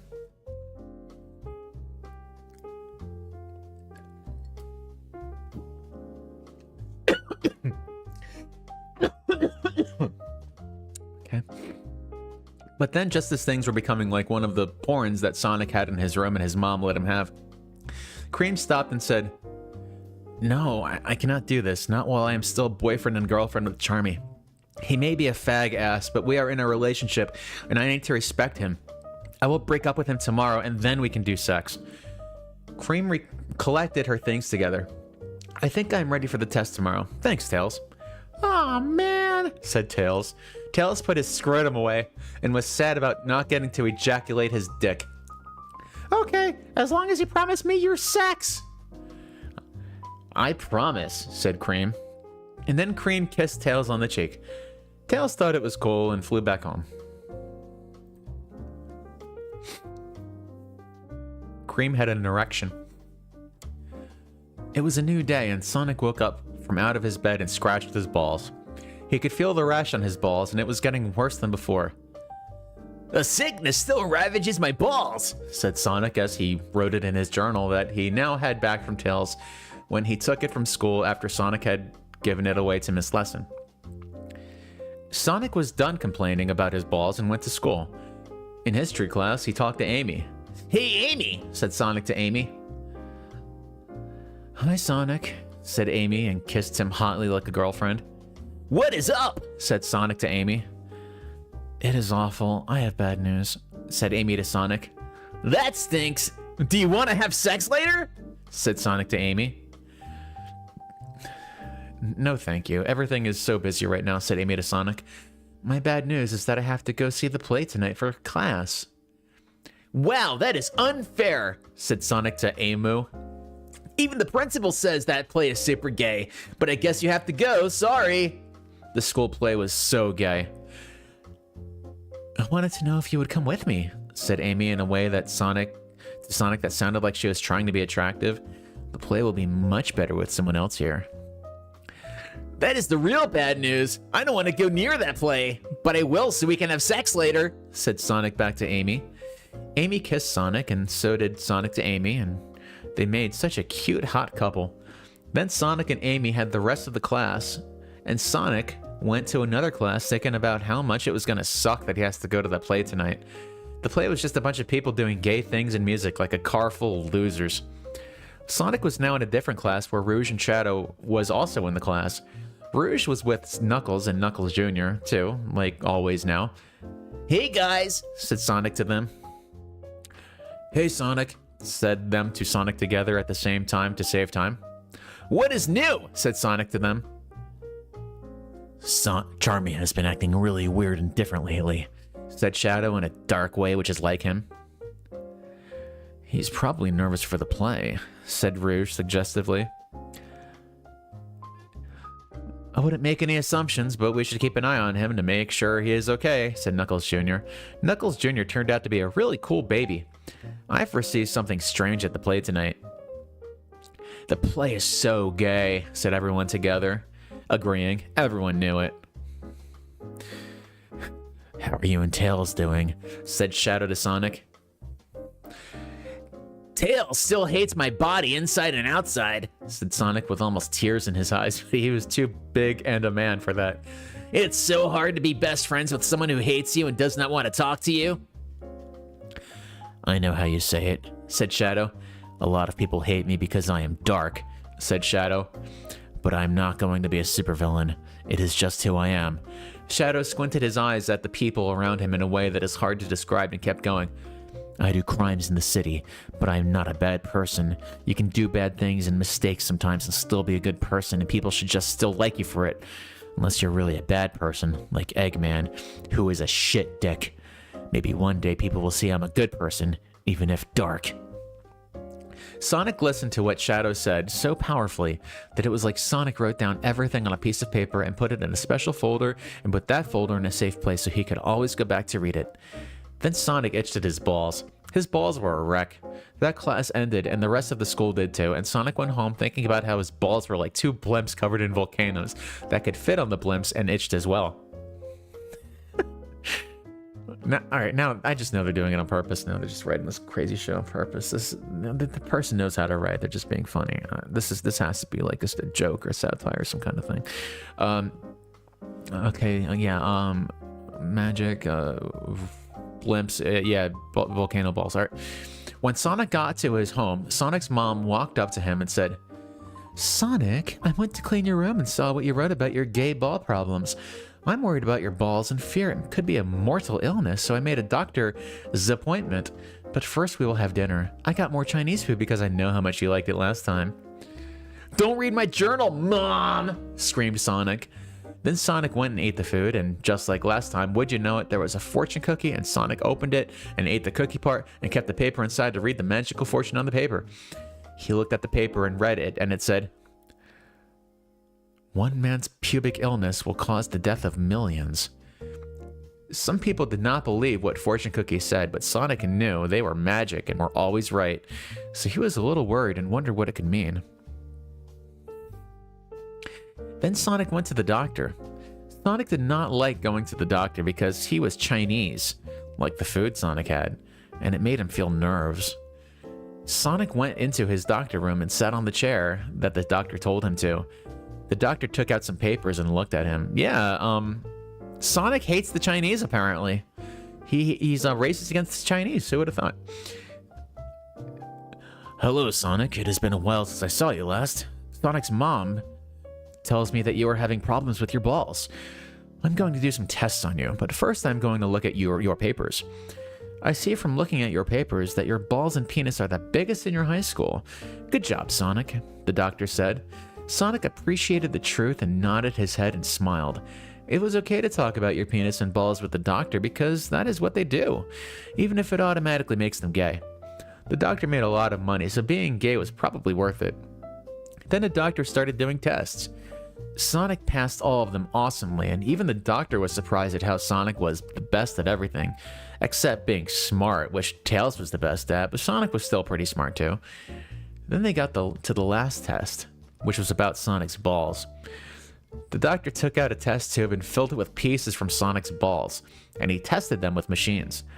The machines printed out reports about it, and then the doctor took them and looked at them with his very, very Chinese eyes.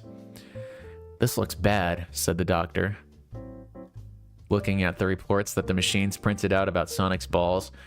It looks like you have a big disease. Uh-oh, what do I do? Said Sonic to the doctor, really worried about the welfare of his balls. I don't know. This is a legendary disease that only comes around once every 1 million years. No one has ever found a cure for this disease, and what it can do is very bad. This disease will go from your balls to your penis and then up to your brain, and it can kill you eventually. There are other things that it does probably, but I do not know because it is so rare, and you'll just have to call me up and tell me what it does when you find out. All I can tell you right now, Sonic, is to keep your balls away from everyone you know. Do not touch them to other people because it will spread and they will die, and it will spread more, and the whole world may be at stake here. Please be safe, said the doctor in a calm way, but also scared because it was so serious.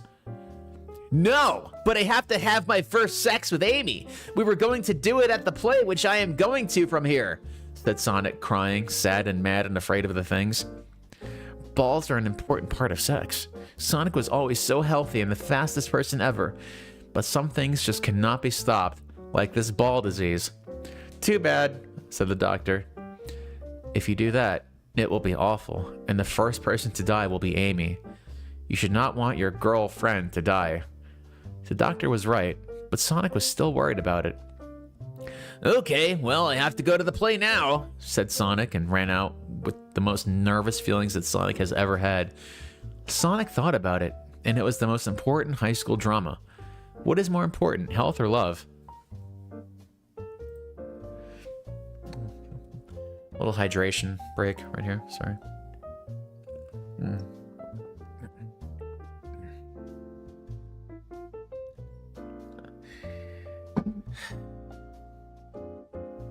Warning.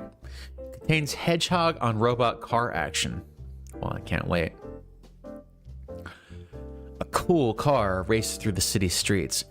Brrrr, said the car as it went down the big street with lots of other cars on it. The city was filled of buildings with lights and other things, like places like McDonald's. Shouted the car as it went back and forth, going in between other cars, so it did not have to wait in traffic. The car was playing techno and rock and roll music. Techno is short for technology. Reek, yelled the car, doing a big turn in the city intersection. Location update on the Chaos Emerald, Ultra Chaos Emerald, said the driver of the car.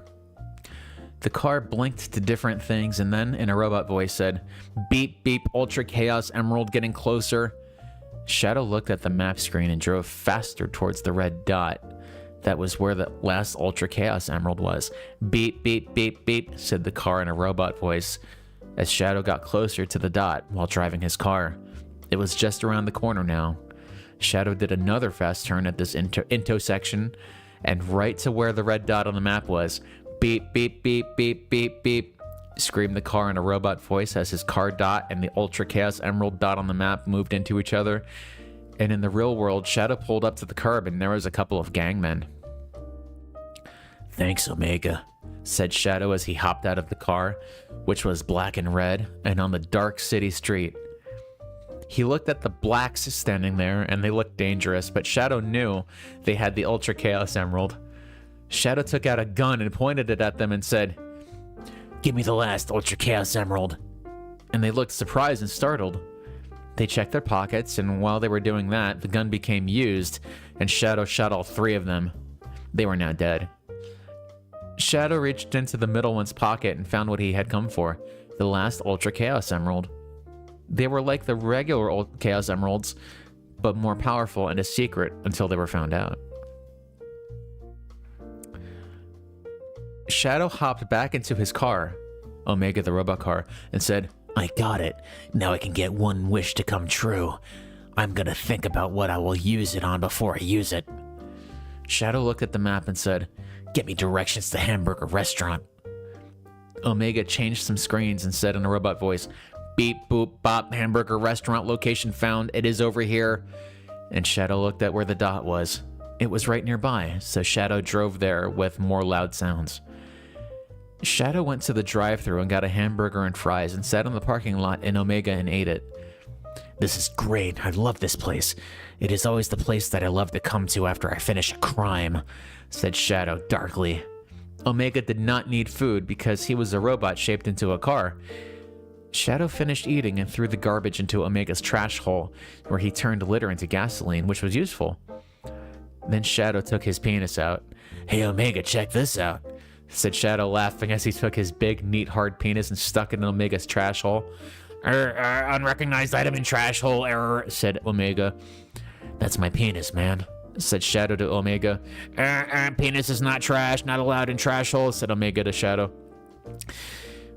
Shadow couldn't fit all of his big, strong penis into Omega's trash hole anyway, so he took it out and gave Omega a taste of his balls, too. Omega did not recognize Shadow's balls as trash either, which was good. Then Shadow put his balls back and started to drive off with his hand still on his penis. Where is Silver's house? Said Shadow to Omega while he rubbed really quick and hard on his penis with one hand while his other hand was driving. Omega updated his map and showed where Silver's house was on the other side of the Dark City.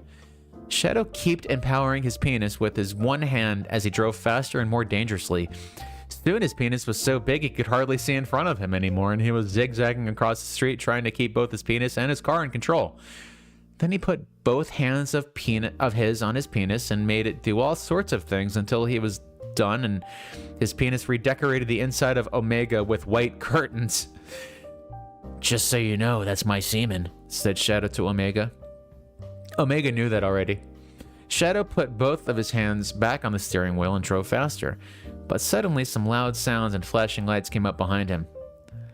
Whack, whack, whack, the police is following you, said Omega. Shadow decided to follow the laws and stopped his car in the street and waited for the police to come over to him. Shadow's penis was still big though, so he tucked it under his leg on the right, and it stuck up in the middle of Omega the car, and Shadow put his hand on it. The police came over to the front window of Omega and looked at Shadow inside. Cool vehicle, said the police. Thanks, said Shadow to the police back. Okay, so do you know that you were breaking a law by going that fast and back and forth on the street? Said the police to Shadow, sounding more like Miss Lesson than a real person. Yeah, I do, said Shadow, and he patted his hand on his penis in the middle of the front of the car. Sir, please take your hand off the gear stick in the middle of the car right now, said the police to Shadow. Shadow looked at the police and laughed and said, That's not the gear stick, that's my penis, and drove off before the police could say anything or really even react at all. You have broken another law, said Omega to Shadow. Shadow laughed because he could see the police far behind him, giving up and going to look for an easier criminal. Now, said Shadow, let's get to Silver's house. Shadow drove the car fast to Silver's house on the other side of the city, and when he got there, he braked the car so hard that the sound it made was like hearing the world's largest bird get punched into his tummy. Shadow honked the horn, and when he finished honking the horn, Silver jumped out of the window and onto the street and into the side seat of Omega. Hey Shadow, thanks for the ride, said Silver. Cool curtains you put up. Shadow laughed and said, No problem. Now if I do not hurry up by driving fast, you will be late for the play. Silver said, Do not worry, we will get there in time. Silver was another big role in the play, but he was not a huge gay like Charmy Bee. Silver was kind of like Sonic, but less fast. Sonic also had the best morals, but Silver dressed, but maybe Silver dressed better. But he was kind of gay too. Silver did have his big hair thing on the front that looked like a marijuana, though, so maybe Sonic was better at being stylish anyway. It is hard to tell because Silver lived in the city, which was kind of far away from high school. Shadow stepped on the gases and the car went away through the city into the moonlight and towards out of the city to high school. Drink a little water.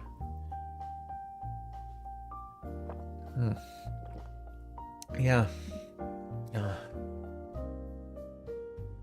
Sonic High School, everyone. Sonic and Amy got to high school and went to the play, which was at the school. When they got to the auditorium, they were not expecting to be surprised, but they were, because the auditorium was actually full of men and women idiots wanting to see the play. Cool young people such as high school students did not come to see the play unless they had to. The place was so full that Sonic and Amy had to sit in bad seats surrounded by strangers that could have been dirty or usually did crime. Sonic looked around the place and saw Rouge and Knuckles Jr., who was a baby, sitting really by the door out, and Tails and Cream all the way on the other side, which is where they probably would have sat anyway because Tails hated Sonic to the sky. Sonic also saw Shadow standing around places, but he did not get in a seat because he was too bad for that. "We are at the play now," said Amy to Sonic, even though she was surrounded by people who were neither of them. Okay. "I wonder when it will begin." It's going to start soon, said Sonic back to Amy. "What I am wondering is not that, but if Charmy is going to mess up big time because he has been acting weird all week. I bet you he will." Sonic laughed about this because it did not really matter to him, but it did to Charmy. The play they were doing was The Christmas Story, even though it was not Christmas time, but they thought it was a good idea to do anyway. In the play, Silver played Joseph, who was Jesus' dad. Charmy played Mary because even though he was not a girl, everyone thought he was anyway. Baby version Jesus was going to be played by Knuckles, who was fitted for the role now that he was a baby. Sonic and Amy sat patiently in the seats they were in, even though Sonic could have been out running around. Sonic and Amy sat patiently in the seats they were in, even though Sonic could have been out running around. Sonic waited by rubbing Amy's leg and seeing how close he could get his hand to her vagina before she rubbed him off. Sonic determined that Amy was prime and ready for sex because her vagina felt hard and loose as far as he could tell when he would get close to it with his hand before the play began. He almost forgot totally that he had a deadly ball disease. The play eventually started, and it was just as gay as you thought it would be. There was singing and songs, but otherwise it was just like the Christmas Story always was. Mary got a letter from an angel saying she was going to have a baby, but she did not want to have a baby at home because the king would not let babies vote. So Mary and Joseph rode bikes all the way from London to Jerusalem. When they got to there, the hospital was full, so they went to a barn and had the baby in there, and it turned out to be the legendary hero Jesus. Through the whole play, Silver did a really good job, and Charmy did an okay job, but everyone sure believed he was a woman because his voice was so high and girls. Then they got to the ending where Mary was to have her baby out. Mary flipped onto her front, and Joseph pulled Jesus out of her butt, which looked totally fake, Sonic could tell, even with special effects. Joseph held Jesus up to show God, and then gave him to Mary, who was actually Charmy. Charmy looked at Jesus, Knuckles, really close, then reached into his clothing with the hand that was not holding him and pulled out a knife. "Time to get murdered," said Charmy as he started to kill Knuckles. Just as he began to do this, Silver bodily flew into them and knocked Knuckles up and away from Charmy. "Oh my god, what's happening?" said Amy, who was startled hard. "Charmy's trying to kill Knuckles, obviously." "No, Charmy's trying to kill Knuckles, obviously," said Sonic to Amy. It was true, and people were yelling and screaming. Just then, a gunshot came out from the back of the audience. Shadow pulled out his gun from his spot and aimed at Charmy. Well, that's okay. You're a little bit late, but we still got 11 chapters to go, so you'll still be able to see a lot of those from Vampira. Don't worry. Where was I? Oh yeah. Shadow pulled out his gun from his spot and aimed it at Charmy B from the back of the audience. Shadow fired his gun and the bullet hit his head, but he must have been wearing a gun-proof helmet because the bullet from the gun went off his head and up into the ceiling where it hit a light, and the light fell down along with other things. Something from the ceiling fell into the back of the stage where the props were, and one of the props was a bomb that they used for some things. The prop was a real bomb, though, and when the thing hit it, the bomb exploded. The bomb exploded with a huge explosion, like a bunch of horses made of fire running through the place. Suddenly, people did not really care about the play anymore because the place was full of fire and could kill you. Rouge and Knuckles Jr. already got out quick right away because they were by the door. Sonic looked and saw Amy next to him was almost unconscious because of all the fire and smoke and shocking things. Sonic picked her up and ran out of the auditorium with his fast speed. Sonic and Rouge and Knuckles Jr. outside in the hallway where... Sonic found Rouge and Knuckles Jr. outside in the hallway where it was safe. 11 more chapters, yes. There's 25 chapters in total. "Are you okay?" said Rouge. Knuckles Jr. predicted that this would happen, so we sat by the door so we could get out easy. Yes, we're okay, said Sonic. Amy here is going into a shock attack, but it is nothing she will not get over. Sonic looked around and saw people running out, but there was a lot of other people still stuck in the auditorium, and some of them were fainted. People were leaving and not helping the other people get out, but the lunch lady who had ears but was deaf was running into the auditorium and carrying women and children back out. The lunch lady lived in Mongolia by herself as a child, but became very strong from carrying trees back from the frozen forests to the villages that she traveled between, so now she could carry stacks of people. She was deaf all of the noises that the fire was making Since she was deaf, all of the noises that the fire was making did not bother her because she could not hear. Sonic saw the lunch lady bring out cream, but Tails was not being brought out because he was not a woman or a child. Sonic thought, "Damn, he is still my friend." Sonic swallowed his scary feelings and ran into the burning auditorium to Tails, who was passed out in the front. Sonic picked Tails up and ran and brought his body outside to the hallway and began doing CPR on his body. Sonic thought, "This will look gay." but it did not matter because Tails was still his friend. Sonic pushed on his body and started kissing him to give him life again. Sonic kept kissing, and Amy and Rouge and Knuckles Jr. watched him as he kissed Tails' face, but Tails was not waking up. "Sonic," said Shadow over the side. "Charmy escaped and is running through the school like a murderer now.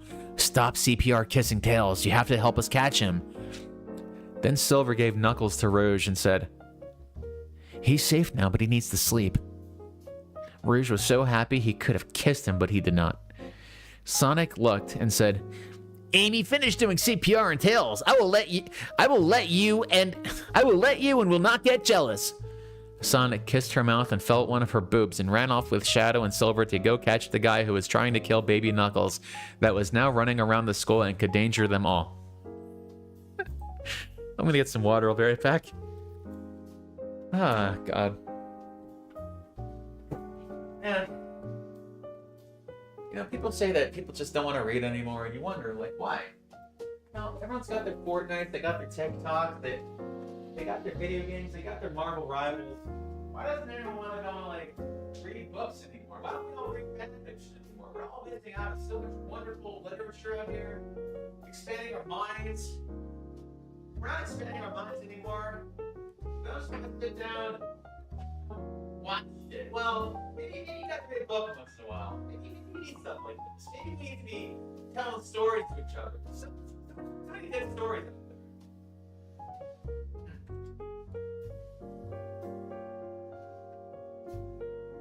We got Rouge the Bat giving birth to Knuckles himself. We got Knuckles flying into Rouge's mouth and getting birthed as a little baby. We got Shadow the Hedgehog going and doing hate crimes in the city. I mean, So I got water. Yeah, we used to be a country that used to write. Author's note. I wrote this chapter on a train. Shadow and Silver ran ahead into the school, but Sonic stopped to go to the bathroom, and he took an enormous, bad-smelling poop. Sonic knew he must be very emotional because this poop was so big that when he tried to flush the toilet, the big poop just folded in half and clogged the toilet easily, while looking like part of a really fat pretzel that you would get at the mall, not like the little ones in bags from the supermarket. Sonic just said, "Forget it," and ran out of the now very stinky bathroom and after Charmy B. Sonic passed Shadow and Silver, who were in different hallways and going different ways. But he did not pass them at the same time because they were in different hallways, and because even though Sonic was very fast, he could not actually be in two different places at the same time. Sonic went one way, and Shadow went the other way, and Silver went another way, and it kept happening. One room that Sonic looked in was the art room. It made Sonic remember having art class with Charmy B. Charmy could not control his gay urges like everyone else and used all the colors in every picture, where Sonic just used blue and Amy just used pink, and other people were also normal like that. Sonic thought about how this was, and that it was still surprising that Charmy could do something like this. Shadow went into a room, among other rooms. That was the car fixing room. Shadow remembered about how he had car fixing class with Charmy, and how Charmy was really terrible at fixing cars because it was not in him to do something that was like a man would do. Shadow thought it was weird how Charmy could now do something that was so manly, like killing. And one room that Silver ran into was the gym room, where Silver one time had a gym class with Charmy B. He remembered how Charmy was positively the worst at sports and being an athlete, so it made him wonder why Charmy could do something that was actually doing something, like killing. Sonic and Shadow and Silver ran around, and eventually they just got tired and could not find Charmy at all. Charmy was trying to be a murderer, but they were just tired of looking for him, so they sat down in chairs and didn't do anything else now. Back in the front of the school, Amy decided that she needed to go into the bathroom. Rouge went with her because she had to go too, and Cream stayed with Knuckles and Knuckles Jr. and Tails, who was still trying to become awake.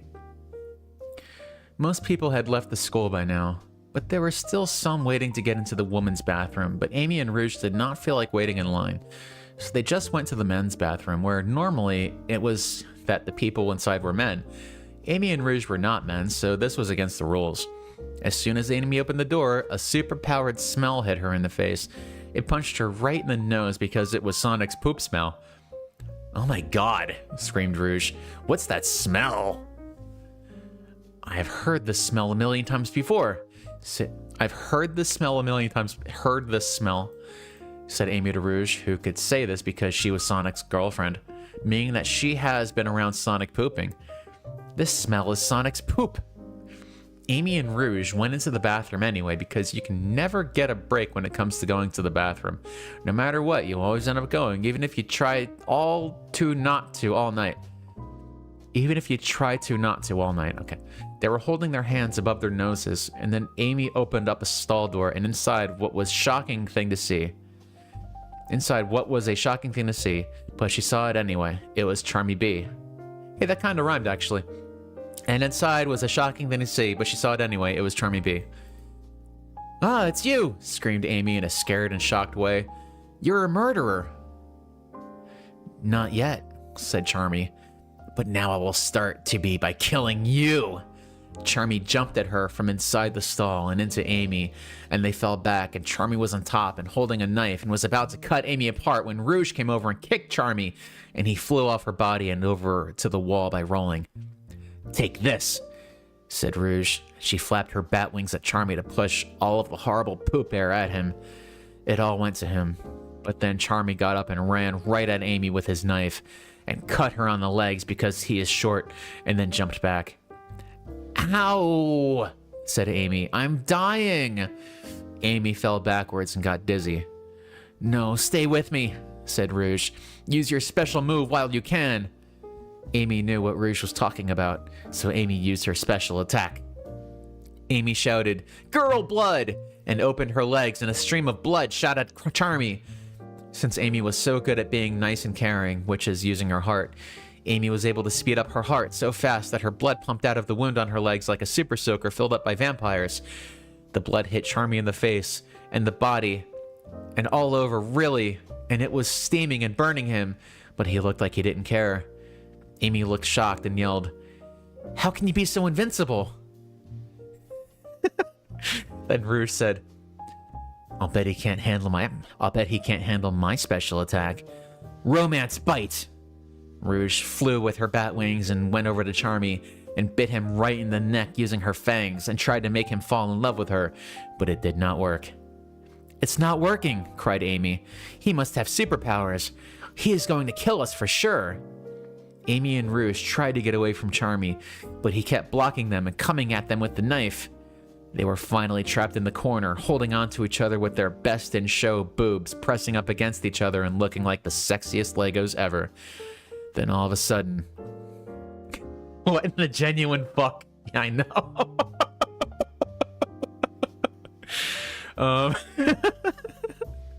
Then all of a sudden, Tails came into the bathroom and threw a piece of electronics at Charmy. Charmy looked up at Tails and said, "But you are supposed to and then died right there. Tails went over to Amy and Rouge and definitely stopped for a second to check out their boobs without them knowing, but then stopped and said, "You are safe now. That was not Charmy. It was a robot." "A robot? But how did you know?" said Amy. Tails, being the smartest, thought it was a question for idiots, but said, "I knew as soon as Charmy was not being hurt by Sonic's poop stink. I was watching from the door. Normally Charmy would have complained and passed out from smelling that, but he did not, so I knew. As soon as that happened, I ran and went and got a robot killer device for my electronics." "Wow, thanks," said Amy and kissed Tails on the cheek for a reward. "Really, Tails, you saved us," said Rouge and kissed Tails on the other cheek. This shows you that you can be cool by being smart, except if you're a nerd ass. Tails and Amy and Rouge walked out of the bathroom and back to where Cream and Knuckles Jr. was. And soon Sonic and Shadow and Silver came back, and they were all back together. The lunch lady was the only other person still there, and she saw how tired they looked, so she made them all a bunch of chow meat sandwiches, and they all ate until their tummies were gonna burst. All the time while they were eating, though, Sonic thought, "But then where is Charmy? And where is the guy who made the robot? And so many other things. High school drama is just so crazy to be part of." Next chapter. All right, chapter 16 out of 25. Man.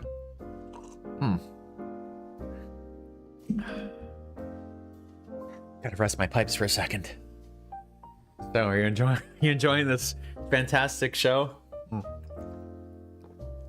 I know I am.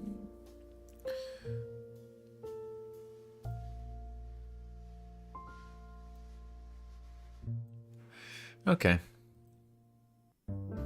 Chapter 16, Responsibilities.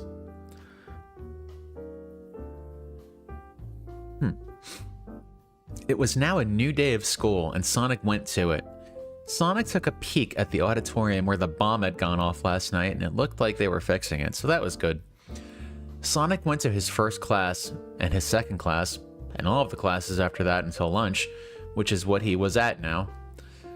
Sonic went to his lunch table and was about to say, "Hey guys," but then he looked at his normal lunch table and he thought, "What has happened?"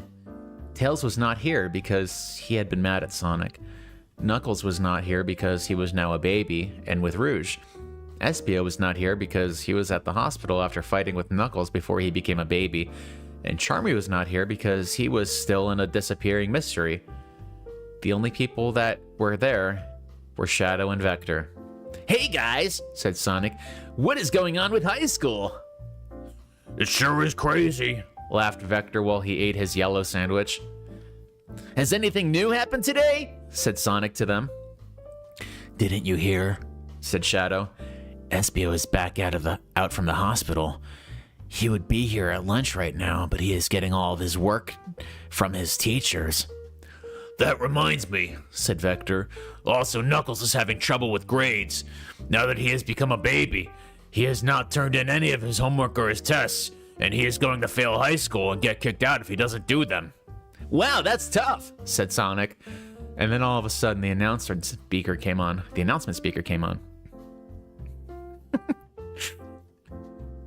"Attention teenagers," said the announcement speaker. "Amy and Rouge have been mentioned for going in the boys' room last night after the play. Please go there immediately." "Oh no," said Sonic so immediately. Looks like they're gonna be in there for a long time, said Shadow. There is no way I could become true boyfriend and girlfriend with Amy if she is trapped in dentation by having sex, said Sonic. Sonic was so upset now. Then the announcement speaker came on again. Attention teenagers. Sonic, please come to the office. Said the speaker. Uh-oh, looks like you're in trouble too, Said Vector. Vector was always making people mad. He was definitely an asshole to be around. Sonic got embarrassed like when Miss Lesson read about his balls problems, and he ran out of the lunchroom and through the halls with his head down, not looking or talking to anyone, and went to the office. Hello? Said Sonic to the office. What do you want? I'm sending chat to Dineshin, yeah. Here, this is for you, said the schoolworker who had long hair and a star tattoo with an outline on her face. Rouge left it for you before going into detention. Detention. Oh, they spelled it right this time. Sonic went over to the desk she was at and looking at and pointing to, and found what she was talking about, which was Knuckles and Knuckles Jr. with a note attached to them that said, "Please take care of us while Rouge and Espio are not around." Sonic was so surprised. He had never taken care of a baby before, forget two, especially when one of them was his friend after becoming a baby. Goo Goo Gaga, thanks for coming so quickly, said Knuckles Jr. I was getting hungry. Knuckles Jr. was red. Welcome to my room, Said Sonic. Don't check out the pornos on my desk if you don't want to see them, Said Sonic. You are both only babies. Knuckles and Knuckles Jr. laughed and ate food that Sonic brought up for them after they left. Hey Sonic, said Knuckles, you gotta help me out with my homework. It is very hard to write as a baby. So then Sonic helped Knuckles learn how to write, and he was finished doing his homework as a baby. Knuckles probably did a lot of things wrong, but Sonic did not care because homework was boring. Then Sonic went to mow the lawn, which made his balls itch extra. And then he went back upstairs, but stopped on the stairs to put some soothing poultices on his balls. So what do you guys do for fun? Said Sonic to Knuckles and Knuckles Jr. Well, said Knuckles, can we tell you and promise you will not tell anyone? Don't worry, said Knuckles Jr. to Knuckles. I can tell he will not tell anyone. Okay then, said Knuckles to Sonic.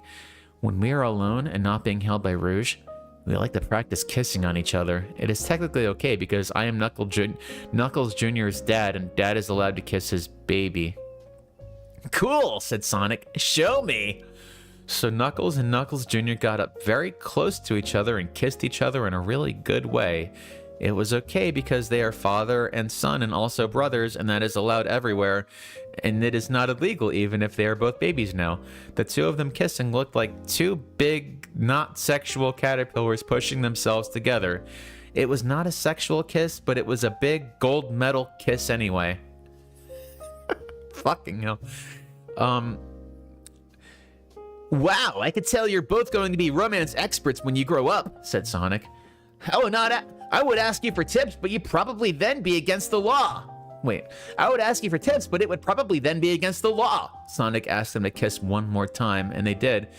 But Sonic videotaped it this time so that he would know how to kiss Amy even better next time they kissed, which would be when she gets out of detention. Then they all had a root beer and talked about which girls are the hottest. Which girl do you think is the hottest? Said Sonic to Knuckles and Knuckles Jr. I know my answer. I know my answer. It is Amy. Amy was Sonic's girlfriend, so this was very good of him to say. It proves that he should be able to have sex with her. No way, said Knuckles. Just then, Sonic wanted to slug that little fag bitch in the mouth for saying ugly about his girlfriend, but didn't. The hottest girl is Rouge. None of them could not say that Rouge was not attractive because she had the absolute biggest boobs in the tri-state area. My opinion is different, said Knuckles Jr. I think the hottest girl is Charmy. They all laughed so hard because Charmy was so much like a girl, except not hot. Everyone knew that laughing was good for them even if Charmy was kidnapped or dead, and that it made them feel healthy. Knuckles Jr. was definitely the coolest baby because everyone could get along with him, and he could do jokes also. Then they all got out of their clothes and into bedtime clothes and went to sleep. Sonic was sleeping just fine and normally until there was a whisper at the edge of his face. Sonic, Sonic, Sonic, said the whisper. Sonic, Sonic, Sonic. Sonic opened his eyes and saw the person whispering to him, and who he saw was right there, which was Knuckles Jr. What is it, Knuckles Jr.? said Sonic to Knuckles Jr. I was sleeping until you whispered my name to me. I had a vision, said Knuckles Jr. I know who the real Killer Man is. I know where Charmy is. Ooh. Man. Oh, why are they brothers too? It's a long story. Okay, I'll try to explain it. So the attention seeker wants to know why they're brothers. Okay. So it's very simple. Espio had sex with Rouge, and Knuckles had sex with Rouge, right? Well, actually, Espio had sex with Rouge, but Knuckles had sex with Rouge first. So Rouge gave birth to Knuckles' baby, but then later on, when Knuckles was fighting Espio for having sex with Rouge, Knuckles and Espio had like some kind of weird like gay love thing, and Knuckles like became supercharged with gay love particles and flew into Rouge, and then he became born again as Knuckles Jr. No, as just Knuckles himself. So yeah, he's his brother because he is also Knuckles Jr.'s father and brother. Make sense? Summary. Contains the worst sex scene ever written. And yes, I have read My Immortal. Oh, I gotta read that one later on. Author's note. If you have any comments or compliments or questions or suggestions, please leave a review or comment. I really like getting them, and it makes me want to write more. I could probably write a Wikipedia about everything in this series so far. Chapter 17. Ass! This window will not open, not even a little, said Sonic, as he tried pushing the window of the house where Charmy Bee was in Knuckles Jr.'s vision. Sonic even put his back up against the wall and tried using the top of his head and hands to push up on it, but it would just not move because it was just such a big and heavy closed window. Looks like you're having a hard time, said Knuckles Jr. Weak pussy. Knuckles Jr. laughed because he was kidding, but Sonic did not think it was that funny. He gave him a look that was like he just took the pickles off Sonic's hamburger that he specifically asked for pickles on.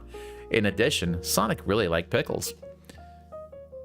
We need help, but I do not want to bring someone else into this problem, said Sonic to Knuckles Jr., thinking. Sonic thought about who is strong. He thought of some people like Knuckles, but then remembered that he is now a baby, and hence thus not a strong guy.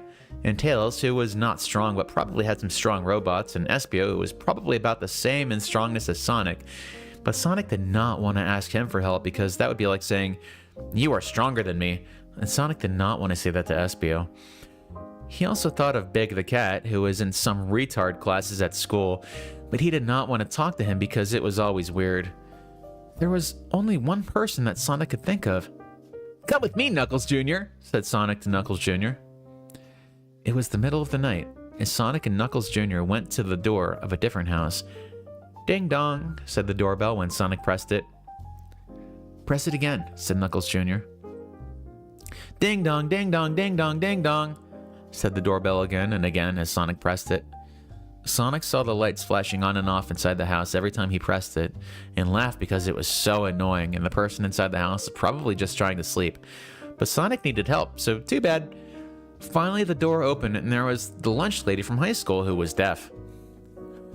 What is it, children? Said the lunch lady.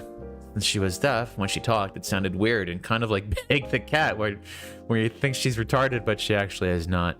And it's just because she is deaf, so everything she says sounds totally wrong. It sounded more like, what did it do than normal language. Big the Cat was actually retarded, though, so it was different. We need your help. It's very important, said Sonic, and made a face like a beggar idiot to get her to say yes. Okay, I will help you, said the lunch lady. Sonic and Knuckles Jr. were so excited that they high-fived right there because this was just what they needed to do. what they wanted to do. Sonic and Knuckles Jr. and the lunch lady went back to the house where Charmy was and went to the window. Went back to the house where Charmy was and went to the window that Sonic could not open. "Please open this window," said Sonic to the lunch lady. The lunch lady walked over to the window. With just her pinky finger, she opened the window like she was a walking elephant picking up a piece of string because it was so easy. "Wow, thank you," said Sonic and Knuckles Jr. at the same time in the middle of the night. "No, that is not how you thank me," said the lunch lady.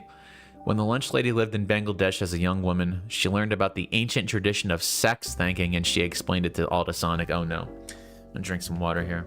Okay.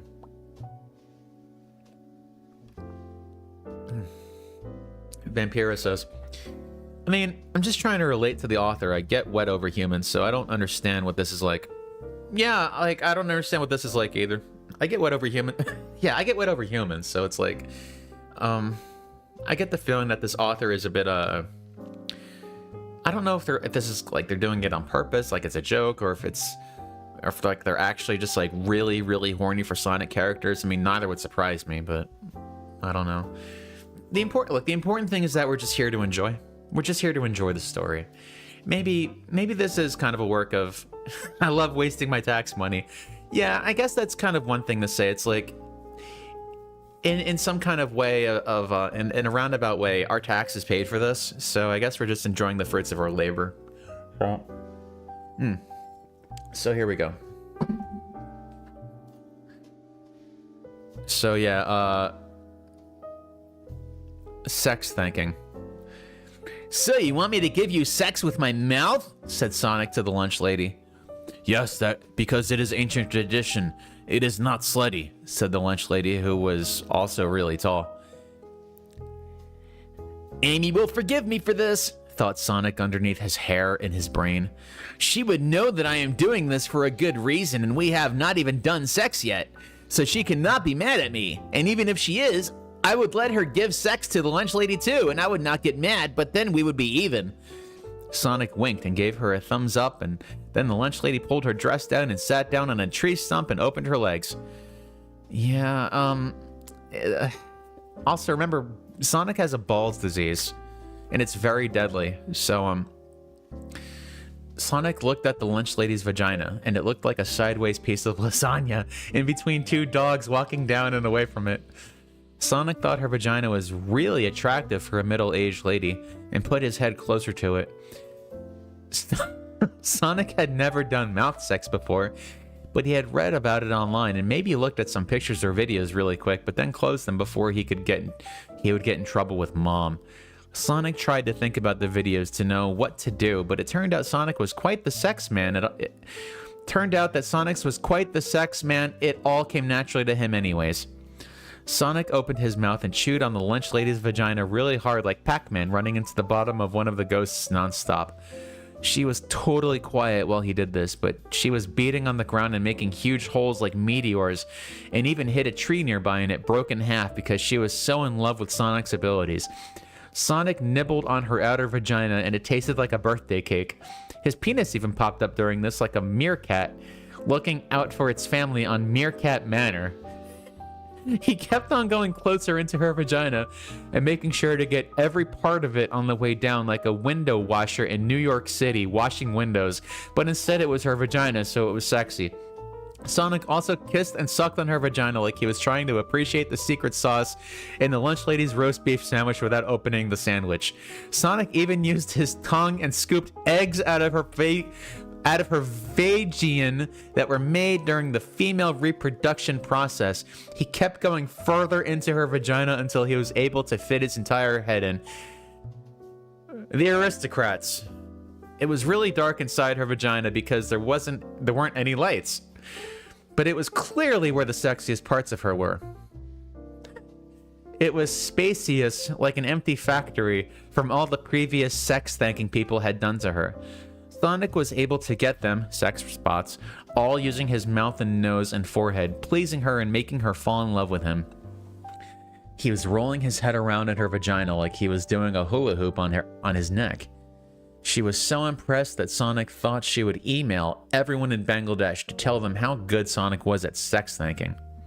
Later, Sonic decided it was time to finish doing this and shouted, "Yeah!" inside her vagina to make vibrations bounce off the walls of her vagina and hitting all of her sex spots at once.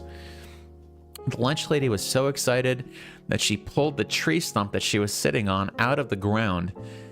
She could do this because she was very strong and experienced with carrying trees. Sonic took his head out of her vagina and brushed the vagina crumbs off his face and combed his hair. "You're welcome," laughed Sonic smoothly to the lunch lady and looked at Knuckles Jr., who was watching with big eyes but did not say anything. The lunch lady put her clothes on and shook his hand and said that the people of Bangladesh would be very impressed with him and that if he ever wanted to visit there, just to tell her, and she could buy plane tickets for him and all his friends. The lunch lady was really nice, even if she had weird ideas that she got from being in Asia when she was little. She went back home to go to sleep.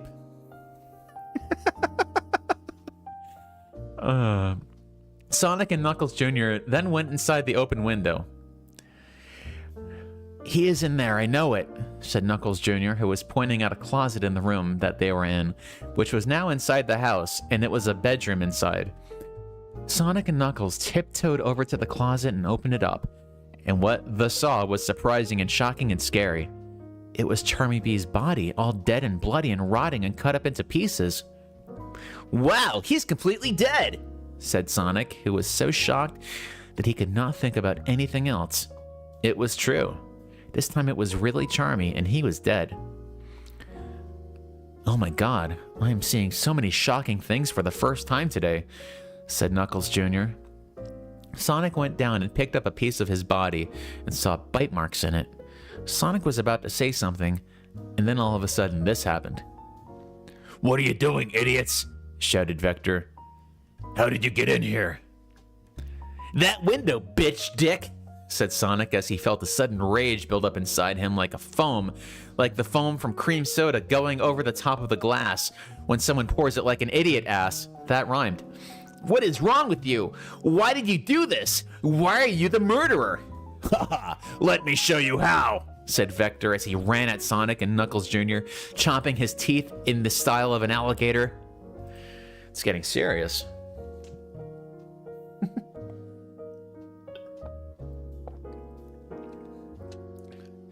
Coconut says, "This feels like a sexually frustrated teenager wrote this."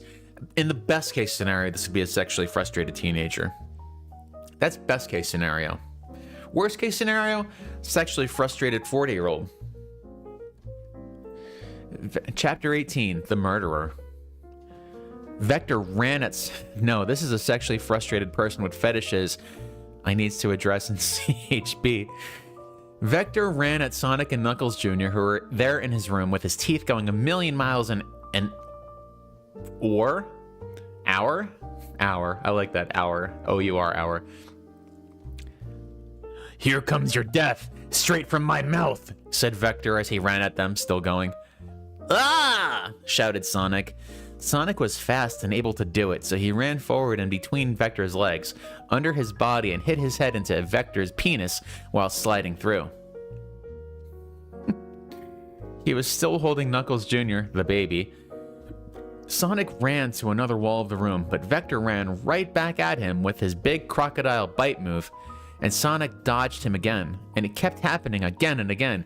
"Stop it!" shouted Sonic. "Stop doing this!" Sonic was sick of hitting his head into Vector's penis.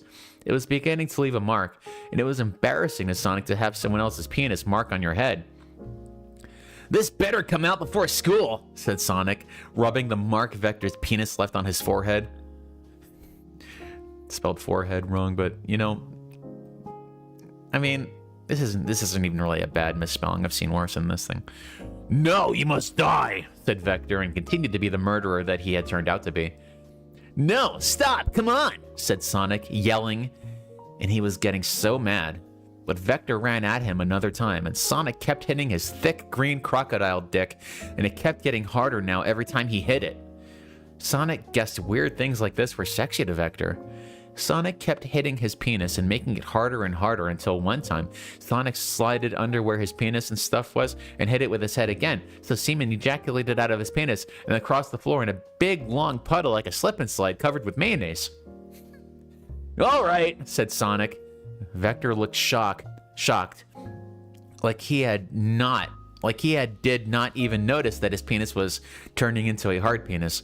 Now Sonic threw Knuckles Jr. at the puddle of Vector semen. Knuckles Jr. glided across Vector semen like a baby speedboat and did a roller coaster turn and flew up onto Vector. Knuckles Jr. landed somewhere on him and did a tumble forward and got his head where he poked Vector's eyes, and Vector began to scream. "Ah, bitch baby, that hurts, I'll kill you," screamed Vector while Knuckles Jr. rolled off his body and over to the door of his room. "Over here, Sonic," said Knuckles Jr. while Vector was still rubbing his eyes, which hurt from the attack. Sonic ran over to the door and with his speeding legs, kicked it down like a professional wrestler picking a person up and hitting them down on the ground through a door. Sonic then picked up Knuckles Jr. and ran through the door and down the hall, through Vector's house, and saw lots of green things and things that were about crocodiles. And also bad things like rooms full of drugs and guns and even things like weird African porn videos. Then he got to a different door and opened it and walked into the other side and closed the door and put some things in front of the door to block it. Then with a stomping loud noise like a bowling ball with legs was jumping up and down on the floor and hitting it hard. Vector went up to the door and put his body on it, trying to crash through it like a penis going into a big hard vagina. "Open this, please," screamed Vector as he tried to hit it down. "No, why did you kill Charmy?" shouted Sonic at Vector, who was on the other side of the door that was hard to get through. "Because Knuckles messed it all up. Knuckles or Espio was supposed to kill the other one when they fought in the school hallway that one time. I made the fight happen because I wanted one of them to die because they are both fag lords and they are the only people who could beat me and become the new football team captain. So I went to Knuckles' house instead after and replaced him with a robot Charmy and took the real Charmy home and chewed on his broken body and made him into meat that I can use for meals. He was no use to anyone, especially not me. None of you are. Ah!" What a weird plan. Vector screamed and hit the door, but still could not get through. So he made that is the weirdest plan. That makes no sense. "Where did you get a Charmy robot? Is Eggman involved? This could ruin things for everyone, don't you know?" "Don't you know?" said Sonic back to Vector like a ship sending a message to a different ship. When you begin to do crimes, you become dark. And I have now become darker than Shadow. I made friends with Al-Qaeda, and they made me a Charmy robot using Osama bin Laden's technology. He was bulletproof and was going to kill first Knuckles, then Espio in the hospital, and then maybe the rest of you if I wanted, but you messed it up, shit idiot. Ah! Vector hit on the door so hard it actually started to break. "Let's get out of here," said Knuckles Jr. "We can call police. Let's just get out of here and get safe." Then Sonic and Knuckles ran out of the house, but just when they were doing that, Vector broke through the door and jumped like an alligator at Sonic and Knuckles Jr. and hit them to the ground and landed on top of them. "Now I'll kill you just like I did to Charmy," said Vector and opened his mouth really big to bite their bodies. But then all of a sudden, something came from out the sky and picked them up. And Vector was left there on the ground looking like a teen loser. Do you think it's Tails? Do you think Tails came to save the day? Do you think Tails forgave Sonic and he just ducked in at the last second to save them? We're in the air now, said Tails. I knew it. I rescued you. Tails was using his flying tails to fly and was holding Sonic, who was holding Knuckles Jr. They were like a helicopter? "What? How did you know we were here?" said Sonic, who was so shocked to be in this situation. I looked at the Charmy robot and figured out it was from Al-Qaeda and broke into the government computer network system data and found out that Vector was friends with Al-Qaeda, said Tails, the smart friend of Sonic. "But I thought you were pissed at me," said Sonic with a questioning sound. I am tired of being mad at you. We are best friends again, said Tails. "Cool, now let's get Vector," said Sonic. By now, they were up above the clouds, which is very high. Fly down and I will kick his face off. Tails flew down fast, and Sonic held on to Knuckles Jr. really tightly. Sonic had his legs sticking out to kick, and they went down faster than a shooting star being shot out of a gun down. They went down back to the floor where Vector was and kicked Vector's face. Vector's head almost spun around because they hit him so hard, but now he was on the ground. Tails, do that one more time, said Sonic. Tails flew up, and then Sonic revealed his balls, even though he could see almost the whole country from up here. He did not care because this was more important. Sonic scratched his balls and held on to Knuckles Jr. while Tails flew down fast again. Sonic's balls dragged behind him in the sky, and then they went down to the bottom of the ground, and Sonic's diseased balls smacked right into Vector's face. "No!" screamed Vector as Sonic's balls smacked into his mouth and nose and eyes like a plastic bag full of pudding. Vector looked into the sky and made an asshole face for the last time, and then he turned into stone, and then turned into dust and was now dead. I can be glad for once that my balls are very poisonous, said Sonic as he looked at the pile of dust that was Vector before he died and did some squinting. He is dead and everyone is okay now. Thank goodness, said Knuckles Jr. to them. This was too much excitement for one night. Look at the bright side, said Tails to them. 2 of the worst fag-ass teenagers in high school are dead. Yes, it's all fixed now, said Sonic. They took Charmy's body with them, but not Vector's, who was now a pile of dust, because they thought he did not deserve to be nice to. Then they went home to get ready for school tomorrow, and Sonic thought, there are still more problems to deal with in high school. This is not over, especially not for me. 6 more chapters to go. And another bad sex scene. Fantastic. I'm gonna get something to drink and I'm gonna hit the bathroom real quick. Don't go anywhere.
It was now a new day of school, and Sonic went right to school.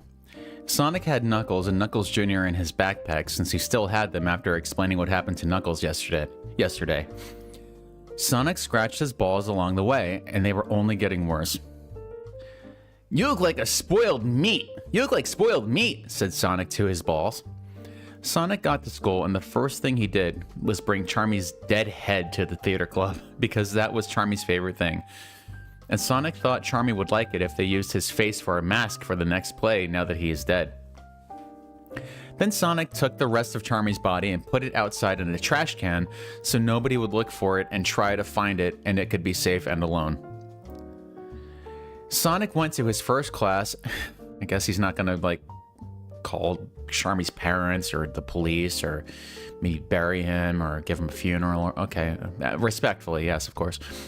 Sonic went to his first class and his second class and even his third class and went to lunch, where there were his friends. Hey guys, said Sonic to them. Hey Sonic, said Espio. I'm back from the hospital. Where's Charmy and Vector? Well, they're dead, said Sonic. Vector killed Charmy and we killed Vector, so they're now both dead. Vector was a bad guy, so we will not be in trouble. Yeah, said Tails. They will not come back to lunch anymore. I rescued Sonic and Knuckles Jr. Oh, that's right. Where are Knuckles, my baby with Rouge, and Knuckles Jr.? Said Espio to Sonic and Tails. They're right here. Here you go, said Sonic, and Sonic gave the two babies to Espio. What a relief. Sonic was tired of having to take care of babies that were not even his. It is good that Sonic has the best morals of all huge school students, because any other person pretty much would not have taken good care of them. Hey, ass butthole, said Shadow. It is my job to do crimes. Then Shadow laughed and high-fived Sonic for doing a good job. Sonic was the best. Please explain to Silver what happened, said Sonic to Shadow. Okay, I will explain it to him. I wish he was in the same lunch period as us, but he is not, said Shadow in an explaining way. I would not high-five Sonic, said Tails. His balls are full of poison and it is easily catchable. Tails, screamed Sonic. So it is true. You really do have a ball problem, said Espio. It is okay, Sonic. Other people have problems and your balls are just like theirs. Okay, but this is different and bad and only getting worse. Okay, but this is different and bad and getting only more worse, said Sonic with a worrying voice. Whatever. It is almost summer, said Tails. That means high school is ending soon. Cool, yeah, said everyone at the same time because it was easier to. Then everyone went to different classes. Tails went to his smart class that he was in with Cream, but Tails was standing outside of the class where Tails went to. Cream, are you standing outside the class? Why? You're standing outside the class. Why? Said Tails to Cream. Didn't you hear? Charmy's dead and it relaxes me so much because now I do not have to break up with him. We could become true boyfriend and girlfriend now, said Cream to Tails in the hallway outside. But we have class now, said Tails to Cream. Well, just nobody cares about Charmy the Bee being killed. Like, everyone's just glad he's dead. That's fucked. Forget class, smarto, said Cream shoutingly. Cream pulled on Tails' hand until his whole body moved and brought him into a closet in the school. Oh no. It was big enough inside for sex is what Tails noticed. Cream locked the door and took off all of her clothing. Tails was so shocked, but he looked at her sexy body and it looked like a beautiful naked man with a vagina. Cream took out her vagina and showed it to Tails, and he went nuts. His penis got hard as a printer because her vagina looked like a cold cut platter. Wow, cool vagina, shouted Tails, losing his cool way because he was nervous and excited to miss class and have sex with Cream for first time. Tails took out all of his penis and balls, which were already ready, and he jumped right into her invitation-only parts. Tails jumped up and down with his penis inside her, cheering like a boy teen and shaking his fists in the air like the Rocky movies, and Cream was happy because she was not a love expert too. Tails' penis kept getting bigger, and Cream's vagina was already pretty much full of his penis. "Make room! We've got company!" screamed Tails, and then he was able to stick his balls in too under his penis. Tails fit so much genitals into Cream that it looked like there was an upside-down couch sofa in her vagina. Tails shook around like a crazy, and Cream was slapping her hands and ears into the doors and cleaning supplies in the closet. Cream then was now trying to make him even more sex powered by pulling on her boobs far enough out to touch his face, like two big melty gummy bears on her body. "Eat from these," screamed Cream, and her voice was breaking like a talking toy that had one of its batteries halfway out and my brother spilled juice on, so it didn't work right anymore. Tails sucked on her boobies while his penis was still in her and got all of the stuff out like he was eating yogurt only with his mouth, and it supercharged him with sex. "Ready?" yelled Tails to Cream, and before she could say a thing, Tails started waving his flying tails and flew up with his penis still in her and pointing his penis up so that she went up and was now stuck against the ceiling.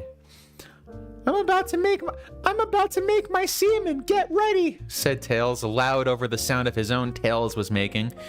Tails flew his tails even harder, and Cream got pushed into the metal ceiling so hard that it made a dent, and then Tails' penis shot a gallon of his own New England clam chowder into her first-time vagina. It got over full and spilled plenty on the ground, but not both of them cared.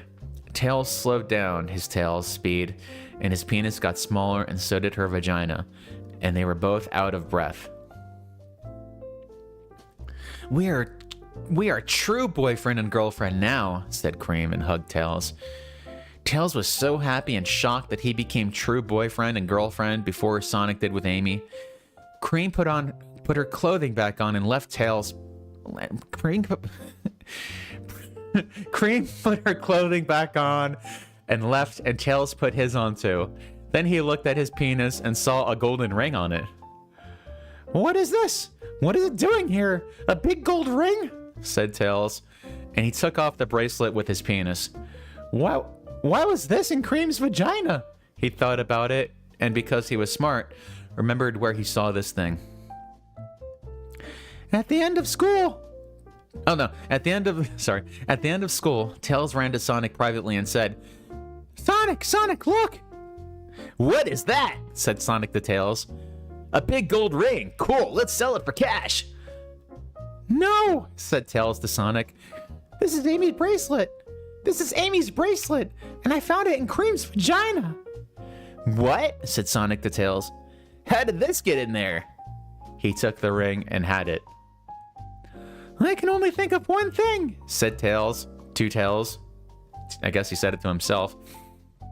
"I did not mean to suggest this to you, and can say that she is being a bad girlfriend, but maybe Amy was giving Cream hand sex." "What? No way!" shouted Sonic to Tails. "But that is the only thing that makes sense." "Amy cheated on me, that loose woman. She is a concubine and a bitch." Sonic got madder than Tails ever saw him get mad and ran off fast. Sonic did not know where he was running to, and to be real, he was not running anywhere. He was running in a really big circle around the town and crying and screaming because Amy cheating on him made him feel worse than anything. Sonic ran around for hours until all of his feelings were out, and he was tired from running and being sad and mad and feelings that are hard to say what they are. He stopped and said, "There is only one thing that can make this situation better. I have to tell Amy that I know. Maybe she will say she is sorry." Sonic went back to high school and over to the detention room. The security guard was standing outside, but Sonic used his Sonic speed to run over to him and punch him so hard in the throat that it closed up for a while and he became unconscious. Sonic took a key from off his keys thing and opened the door to the detention room and saw Amy and Rouge in the corner. Amy and Rouge were both sleeping, and they looked really skinny and hungry. It made their boobs look bigger, but they also looked steps from death. They had been in detention for days now, and they had not eaten or drinking at all. Sonic looked at Amy and felt bad for her. It would be so easy to have sex with her right now, said Sonic behind his face, in his head, not out loud. We could become true boyfriend and girlfriend, and I could pretend like none of this did happen. Sonic thought about it a little bit and even gave his chubby blue penis a toss back and forth like a baseball in a sock. But no, we would not really be true. Not when she cheated on me. Sonic got ready to wake up Amy and show her the her bracelet. Man. Almost there. So,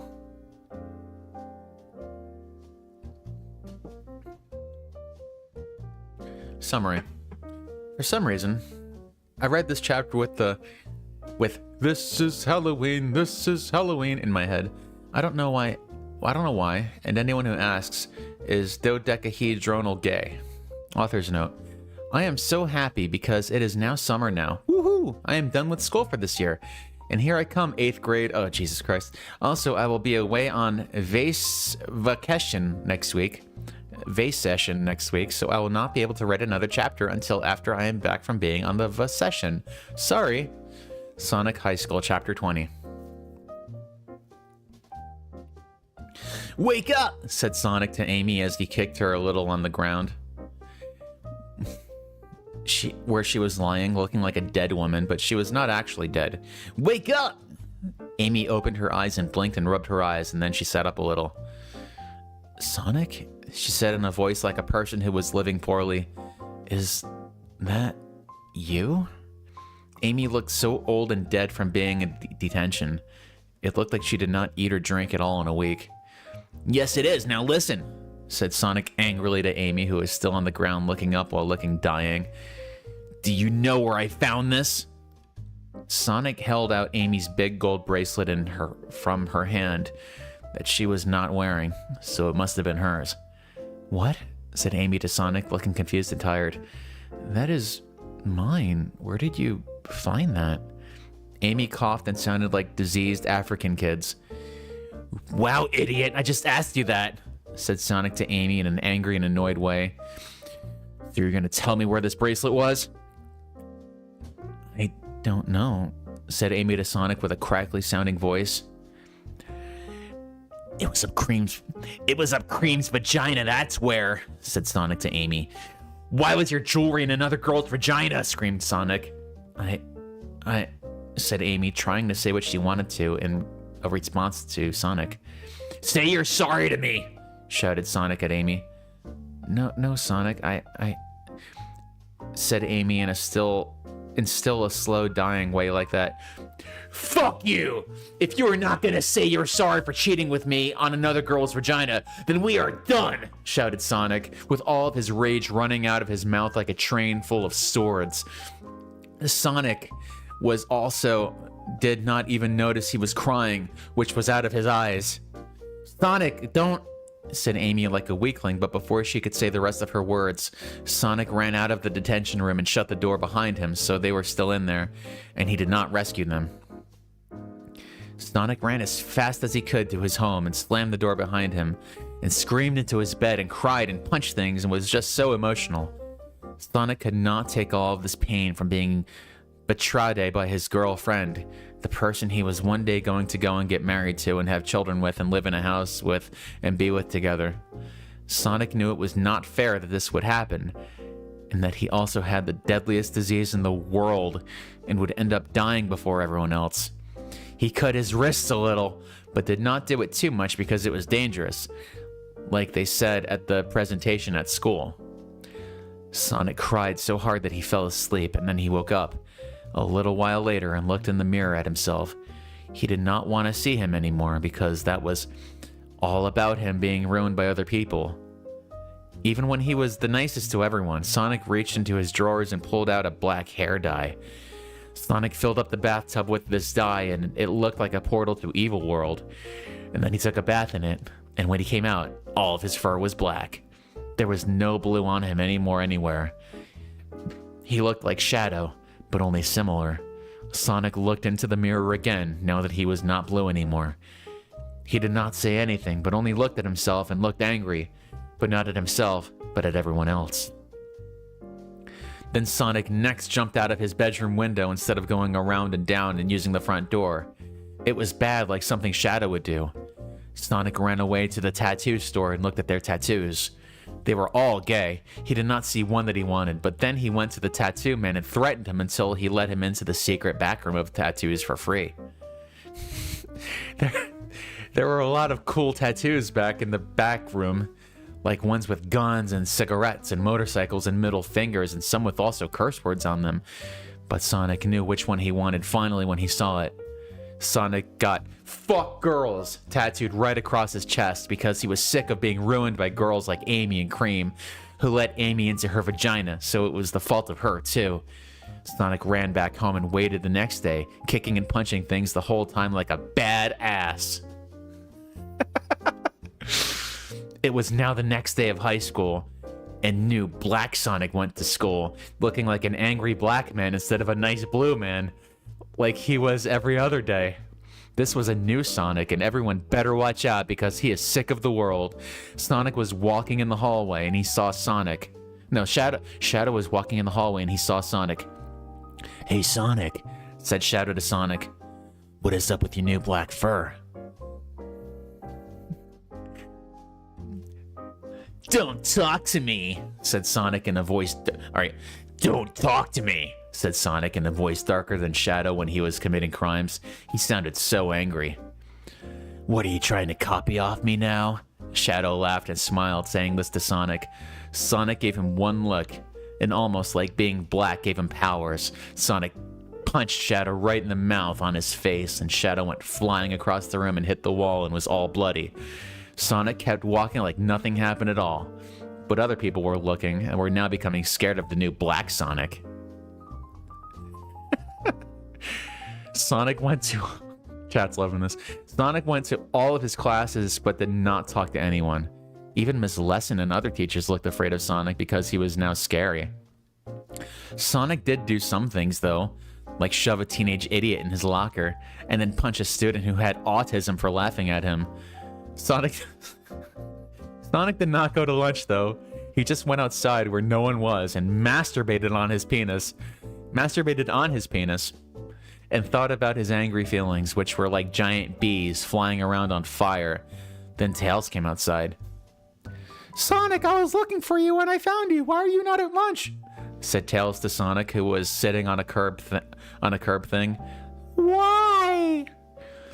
Leave me alone," said Sonic to Tails in the angry way like before. "Are you mad?" said Tails to Sonic. "I said, leave me alone," shouted Sonic to Tails, and he threw a rock at him. The rock missed Tails, and Tails went over to Sonic. "No, Sonic, you're my best friend," said Tails to Sonic. "Tell me what's wrong. Why are you black?"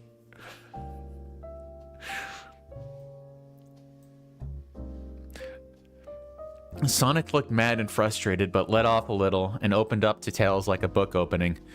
"Fine. That bitch Amy, who is not my girlfriend anymore, would not say sorry to me, so I broke up with her," said Sonic to Tails. But Sonic was not looking at Tails and was looking at the ground. "Oh my god, panic," said Tails to Sonic. He was looking at Sonic though. "No, I am over her. I am different now. I have learned about the world. I am not so stupid and happy like I used to be. I am black now," Sonic said to Tails, sounding still angry even though he was talking to Tails. "Oh, okay," said Tails, sounding sad and disappointed. "I just wanted to make sure you're okay. Espio was worried about you too. He also said Knuckles might fail out of high school because he is now a baby and having the hardest time doing his classes as a baby. I brought you a sandwich." Tails gave the sandwich to Sonic, and he ate it like a rhino chewing up a bag of humans. And when he finished the sandwich, the next period started, and Sonic and Tails went to the rest of their classes. Sonic then went home at the end of the day and lied down on his bed and looked up. "Fuck everyone," thought Sonic inside of his head, not saying it out loud. "Fuck the world. I am gonna die and no one cares about me." Sonic just lied and thought, and then did a workout to become big and strong.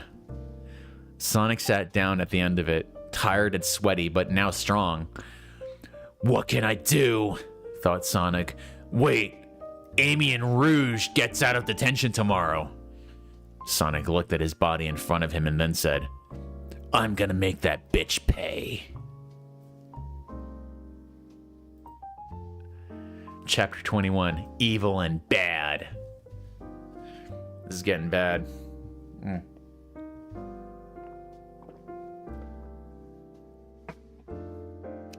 Author's note. Wow, I am back. I see that I have earned some haters while I was away leaving mean reviews. But just so we all know, this story is rated M for mature audiences only. Just because you do not get or understand adult material does not mean you should pass judgment on it. So keep on hating on haters, because I am going to finish this story because it is so popular. If you leave nice reviews, thank you. Where is Eggman during all this? I don't know. I don't know.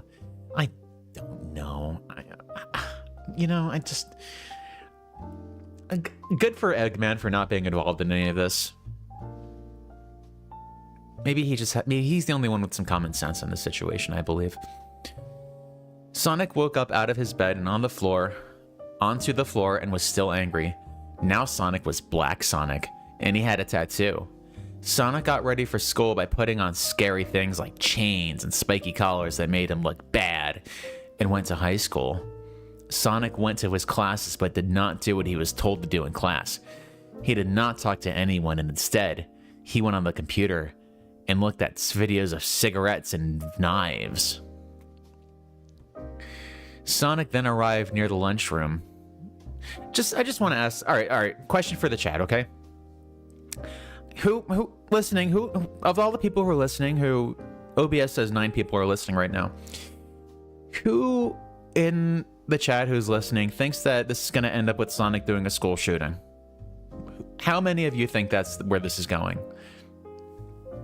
Just type 1. Type 1 if you think Sonic's about to do a school shooting.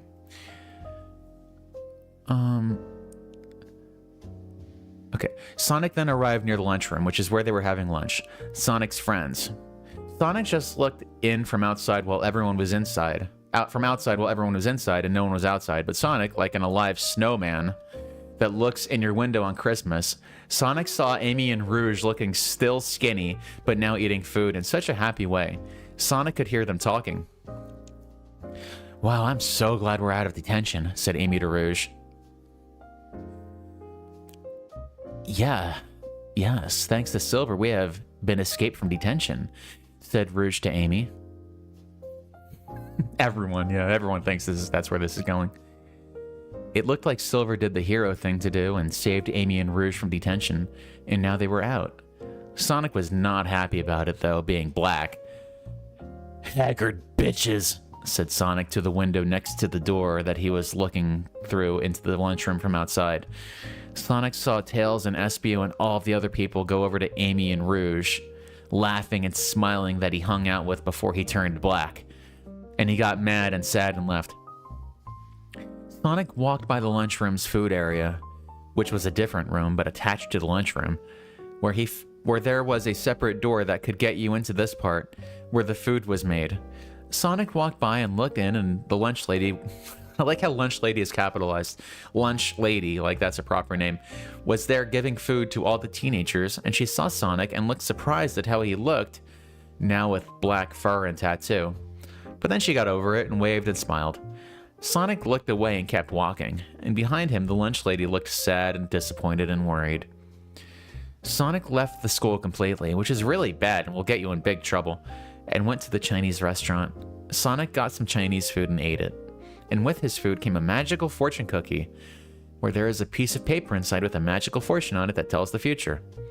Sonic opened the cookie and ate the cookie, but kept the paper, and it said, "You will not have any friends if you are black."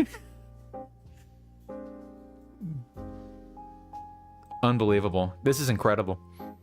Sonic thought about what it said, and wondered what it could mean. And what it could mean for him, because it was so mysterious, always reading these cookies and their messages. After Sonic went back to school and missed one of his classes, but went to see the next one. But on the way into high school, the hall man tried to stop Sonic.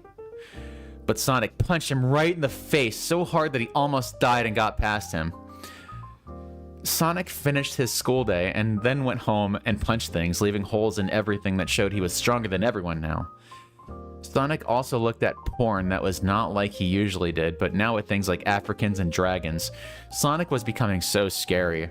Even though he was very scary, though, as Black Sonic, his balls were still the same and did not get cured. It became night in the world, but Sonic did not go to sleep like a normal person. In fact, when it got really dark out, Sonic got out of his room from the window and left. Because Sonic was black now, no one could see him in the dark unless he looked pacifically hard just for Sonic. But who was going to do that? Sonic left and went to a bad neighborhood and bought drugs like marijuana and ate some of the marijuanas and kept the rest in his pocket. Sonic had really changed now from being the one with the best morals to the ones with the worst. Like a seagull becoming angry because it would not get any breadcrumbs in the parking lot. Sonic moved on from the bad neighborhood to where he wanted to go next, Amy's house. Sonic's brain was now being controlled by drugs, and he was becoming even worse than when he was just black. Sonic went to Amy's window and looked into it and saw her sleeping on her bed like a DVD not being used. His head filled up with anger, but it was in a way that he actually became kind of happy and angry and laughed like he wanted to do something bad to her. Sonic looked down at his tattoos that said, "Fuck girls," and it reminded him of what she had done to him. Sonic was so evil that he punched through the window and ran fast right to Amy's bed, and she started to wake up a little from being in sleep mode, sorry. Her eyes were just blinking a little, and she obviously could not see well at all, and especially could not see Sonic because it was dark and he was now black, which was like camouflage. Sonic just grinned at her with an evil look, and just as she started to open her eyes and see his white eyes above her, he punched her right in the face. Amy was now in a lot of pain, but still confused and surprised and maybe thought she was nightmaring. But no, it was real. And new Black Sonic on drugs was about to beat all of her shit out of her. "Fuck you, girl," he screamed, but still smiled and punched her more in the face until all of her teeth got knocked out and she was like a grandma who could only eat pudding and not steak. Amy was now screaming and crying, but he stuck a thing in her mouth and she couldn't do anything. He was so mad, and under the powers of marijuana, he looked right at her, and she looked so afraid and scared, but he was still smiling and angry. Sonic's black rage was coming out through his fists with violence. But then all of a sudden, Amy kicked her foot up and hit Sonic right in the balls. Thank God, because the blankets were over Amy's foot as she did this. Thank God, because the blankets were over Amy's foot as she did this, so she did not touch Sonic's ball disease. It still hurt him very much, though, and he fell off her bed and was in pain from being hit in the balls, which is the most powerful spot on a man, so it hurts the hardest because it is like the information superhighway of your body. Sonic hurt so much from this that it was like a hit to his brain, and all of the drugs fell off his brain. Sonic suddenly looked around him and saw he was in Amy's room. He ran over to the bed, kind of knowing what just happened, but wondering if it was a dream. Like Amy was thinking, but it was not, but it was not. Like Amy was thinking it, but it was not, but it was not. Sonic was laying over Amy's body, and they were both perfectly still like a couple of candy canes, but one was sitting on an invisible bench over the other. Their eyes were both so big as they looked at each other, both scared and shocked at what it was that was happening. Amy's mouth was all bloody and no teeth in it, like a hole that went straight to China, but instead it was to her boobs and then vagina. Sonic and Amy did not say anything either. Sonic suddenly looked sad and scared and got off her bed and backed away towards the side of the room and ran out of it. Sonic was feeling so many feelings, being scared and sad and shocked and surprised. He could feel little baby tears at the sides of his eyes like Jewish people being thrown up in the air at a bar mitzvah. He ran and ran as fast as he could straight down the road. He ran out of the town and through the forest like a deer that could use a car. Like a deer that could use a car, and to the edge of the forest where there was a giant cliff. Sonic ran off the edge of the cliff in order to die. Very intense. Chapter 22, the saddest day ever. Oh my god, he died. We are gathered here today to put Sonic into the ground, said the funeral man. Sonic died. The other day, a security camera in the woods saw Sonic run off a cliff, and he fell all the way down and hit the ground at the bottom next to the river. His body got so messed up, he is dead for sure. Everyone was at the funeral place where they decided to put in the garden of the school so they could bury Sonic at high school, which is where he spent most of his time as a teen. All of Sonic's friends who were there attending his funeral. Tails was right and front and was crying. And next to him was Amy, who was crying the most, and she was hugging Sonic's mom with her face and her boobs, who was crying too, but not so loud. Like a honking horn on a bike that she was not squeezing too hard. Everyone was so sad because Sonic is now dead. There was also Rouge and Cream, who was wearing a big ring with a really shiny white Jew in it. And they were also crying because they are women, and they cannot control their emotions. Knuckles and Knuckles Jr. were there, and being held and crying in a baby way. And there was Silver, who was crying a little, and even Espio too was crying a little bit at the funeral where they all were. Miss Lesson was there, and she was crying, which made her look uglier. And the lunch lady was there too. And even though she was very big and strong, she cried too because Sonic is dead. Sonic's Chinese doctor was there too, also. He did not cry because his eyes were too small to let the tears out. Charmy and Vector were not at Sonic's funeral because they were dead now. Blaze the cat was not there because no one liked her and no one invited her. Amy looked at Rouge and said to Rouge, "Rouge, where is Shadow? He said he was going to come to Sonic's funeral. He is not here." Amy sounded weird and sad, and she did not have any teeth, so all of her words came out so idiotly. It was like she was a ghost who could not speak a language that humans could understand. She usually did not talk now that she did not teeth, because Sonic punched them out of her mouth and into space before he killed himself. I do not know. Is it that he could be late that he's not here? Said Rouge back to Amy in a sad way. They were right. Shadow was not here. Shadow was dark, but even he was not dark enough to not go to Sonic's funeral. So why was it that he was not? Tails, said Amy, now to Tails instead of Rouge, who was on the other side of her, more towards the middle of it. Where's Shadow? Shadow's not here.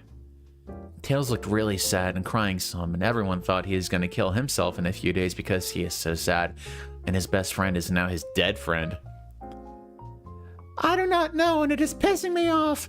I should send a robot to kill him, said Tails, sounding mad and sad.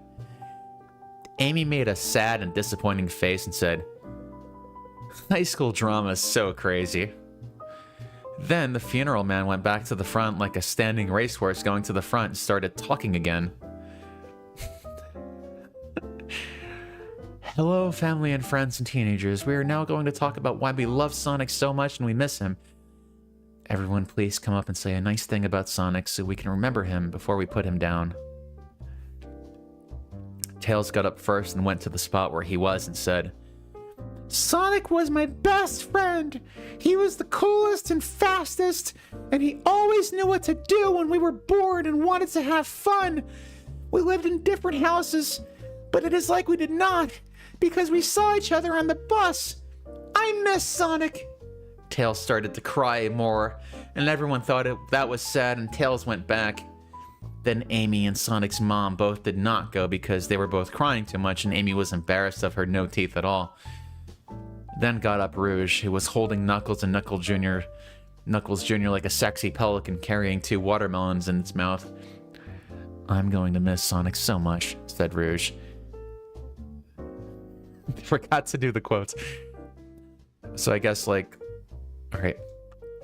I am going to miss Sonic so much, said Rouge. He was such a cool and nice guy with the best morals, and everyone knew his penis was bigger than everyone else's. Rouge was so sex thinking, but it was okay because it is all about saying good things about the dead person at a funeral, and everyone nodded anyway because it was. Knuckles said, I am a baby now, but I have always been Sonic's friend, and I miss him, and I want to thank care of him for taking care of me as a baby and helping me with my schoolwork as a baby now. And then Knuckles Jr. said, I only knew Sonic a few weeks, but he is the coolest guy I've ever known. He was so fast and smart and good at everything. I wish he didn't kill himself. Then Espio went and said some more sad things, and so did Cream and Silver and the rest of everyone else, like a conga line of being sad. The lunch lady said that she will always miss Sonic, and that he was a nice boy, and that she wanted to take him and his friends to see Asia. And Sonic's doctor said that it might not be so bad that Sonic died because now his ball disease has been neutralized. By the time that everyone was done saying things about Sonic, they were all so tired from crying and hungry that they needed to stop and have some food. They had caramel because Sonic really liked it after that time he had it on vacation, and they had soda because it always made them smile. Soda makes bubbles, and it is cool because how do they do it? But still, even after they did all this, Shadow was not there. And some people thought that was rude. And Tails was about ready to find him and cut his homo throat. Shadow is still not here, said Tails, just out loud to everyone and not really anyone. What the heck? Okay, said the funeral man. Stop eating. Eating. I forgot they're eating at the funeral. We are gonna put Sonic into the ground forever. Everyone started to yelp and cry because that meant Sonic would never come back, because you would get so tired digging him up that you would quit even if he was alive. Everyone went back to the sitting zone and sat in chairs, and the funeral man and his dead person workers picked up the coffin like it was only a cotton candy suitcase and lifted it over the big hole in the ground they made for Sonbik. Okay, here goes, said the funeral man. And they dropped the coffin into the hole, and it made a loud sound. No, wait, said a voice from the back. And would you guess it? It was Shadow, who was now here at the funeral. Finally here after it was almost done. And then he said, I have to say something about my friend before you cover him with the dirt. Shadow walked up to the front, and Tails reached out and punched him right in the balls as he was walking by, and it put Shadow's balls out of business. Don't be late! Why are you late? That is so mean to Sonic and everyone, said Tails screamingly. Shadow was going backwards in pain because his balls felt like two apples getting eaten by birds. Ow, I'm sorry. Listen, I have a reason. Just listen, said Shadow back in pain to Tails. Everyone pretty much agreed with Tails on punching Shadow to show how to respect. But Silver said that he should listen to people before doing something, and the lunch lady said that sometimes you should just be nice instead of being mean, and people will learn the lesson anyway. So even though Tails is the smartest, sometimes he gets a little crazy, and other people can teach him things that he did not know, but he's still the smartest. Shadow finished being in super ball pain and went to the speaking area and said, Listen, everyone. Sonic, who died, has always been my friend. I may be a dark guy, and I may disagree with Sonic sometimes, but he is always my friend, and I miss him so much, even though it has only been a few days since he jumped off the big cliff and messed up his body to death. But I have something I think everyone will all like. Shadow took out a bag that looked glowing from it.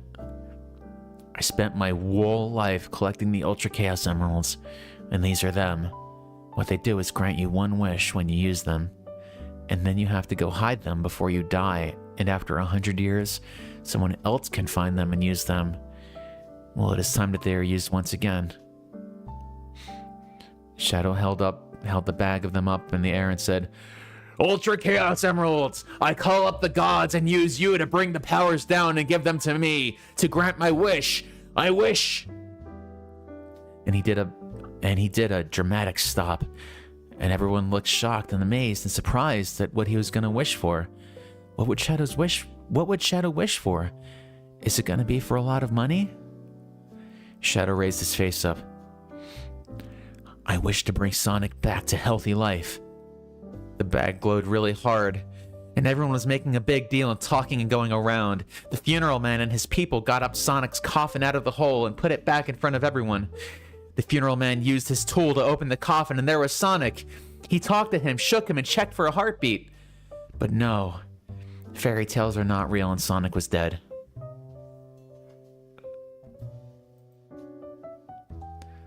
What went wrong? Chapter 23.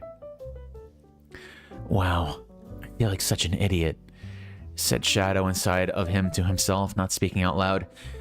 I thought I could revive Sonic from being dead, but I could not. Shadow tried using Ultra Chaos Emeralds to make Sonic become alive for another time, but he definitely did not. Shadow made a big deal out of it, and then everyone yelled at Shadow and throwed their shoes at him for being an ass. Now Sonic is way down in the ground and dead, so he has to keep going and figure out the rest of high school. Shadow went home by walking because taking Omega would have just made it too much longer to get to Sonic's funeral, so he went by walking. Shadow walked home, and now he was there safely without getting hit by any cars at all. Shadow went up into his house and then into his bedroom, and it was all a black and red place like a volcano inside. It looked dark and cool, but not scary like a haunted house, which is scary and it has ghosts. Shadow grabbed his sack and looked at his jewels, and then he put them on his bed.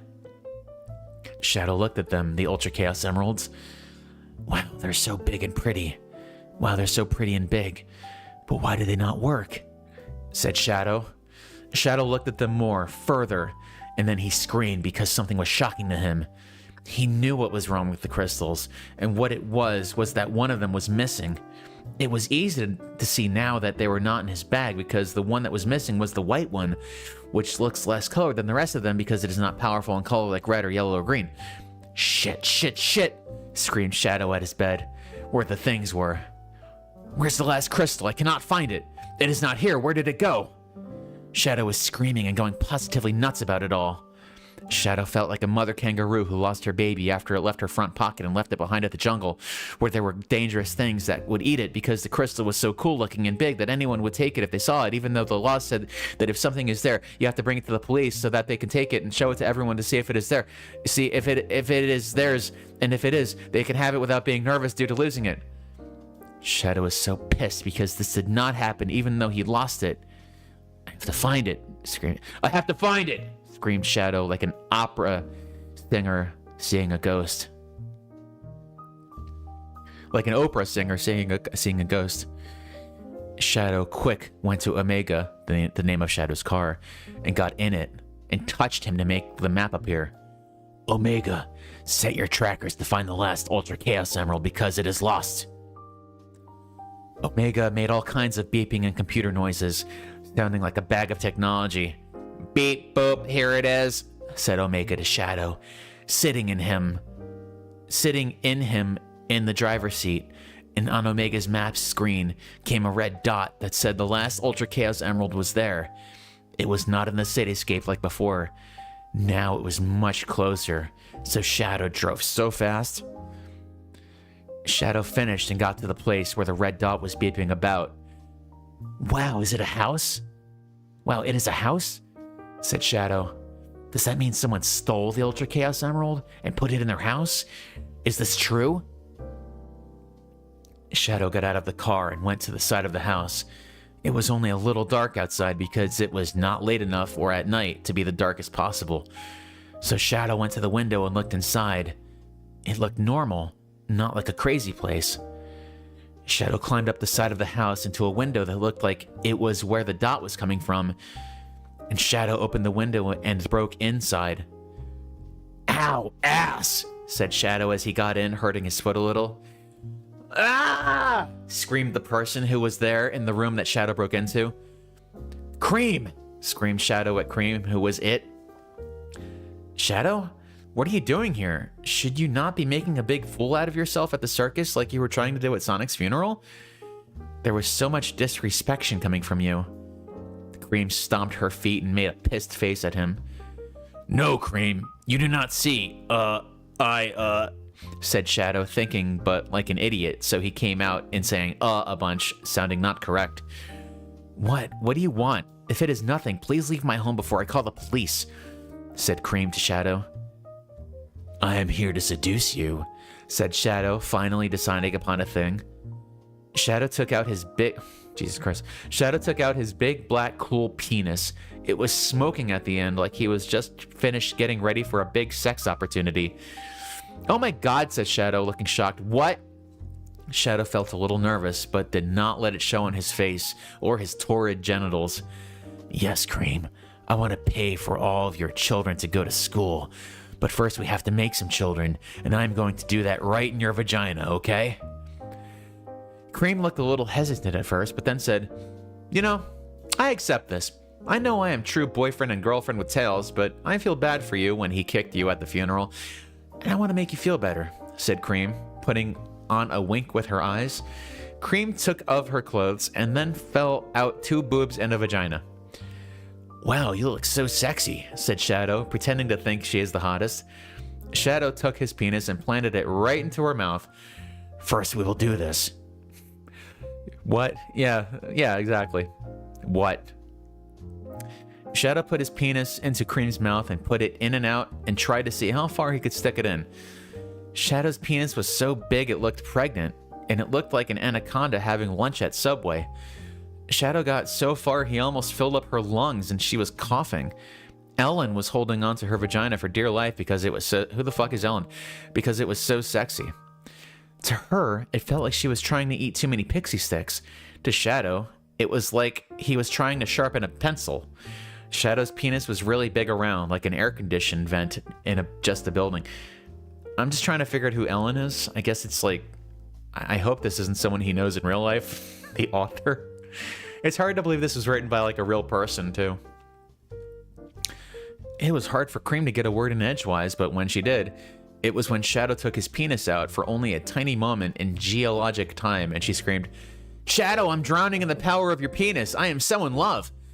And then Shadow stuck his ridiculous penis back in her mouth, and she would be like a prisoner with handcuffs on her throat. You embarrass me, said Shadow, smiling. Then Shadow took his penis out and picked Cream up. Let me charge up for a super ejaculation. Shadow laid Cream down on the ground and then took his penis with him, which was already huge and shaking with sex energy, and found Cream's piggy bank, which was full of coins and dollars and things to save up for money, so she could buy what she wanted when she had enough inside of it. Shadow took it. I see people were leaving. I don't blame you. I do not blame you guys for leaving. Well, good for you. Good for you, actually, for, I see the viewer count going down. I don't blame you at all. Good choices are made tonight.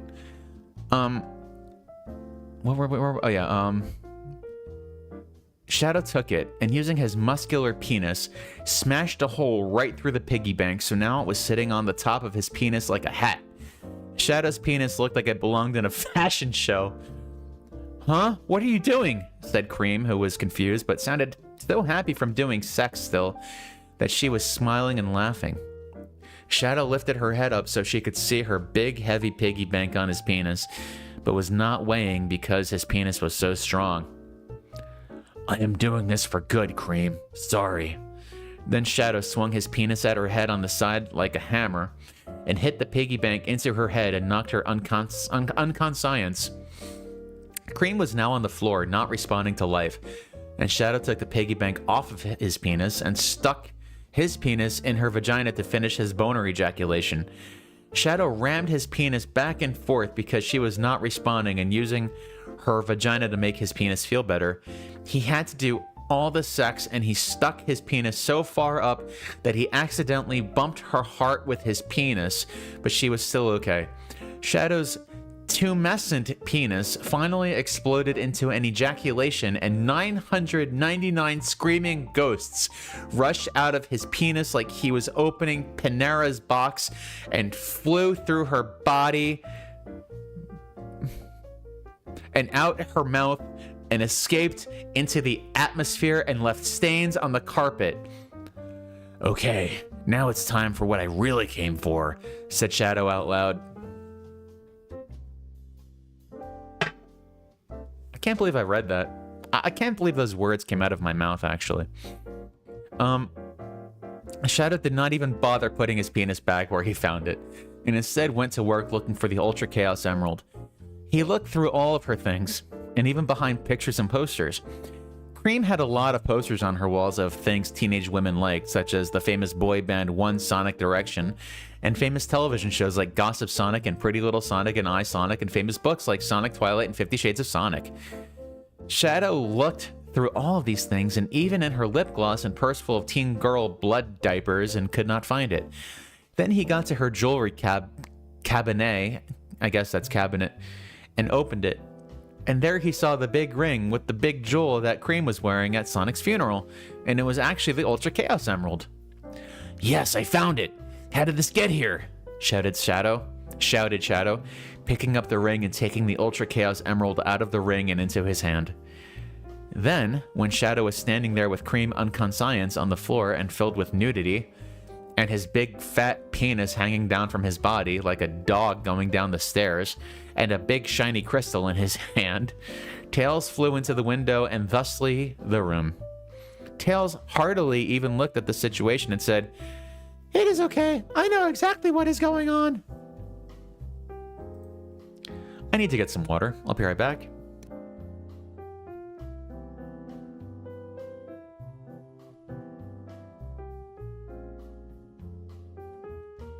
Yeah, it's like Panera's Box. Which is, I guess that's where they bake Panera's bread? I'm not sure. Maybe that's like the location. Like maybe Panera Bread is like the restaurant, and Panera's Box is like the outlet store where you get their products. Kind of like how, you know, you can go to like the store and get like Starbucks coffee like from the store, the regular grocery store. Maybe Panera's Box is kind of like their you know, their this fan fiction is ruining my brain. Panera's Box is like the company, you know. Anyway, I'll be right back.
Yeah, that's right. Panera's Box is where they make the lemonade that kills you.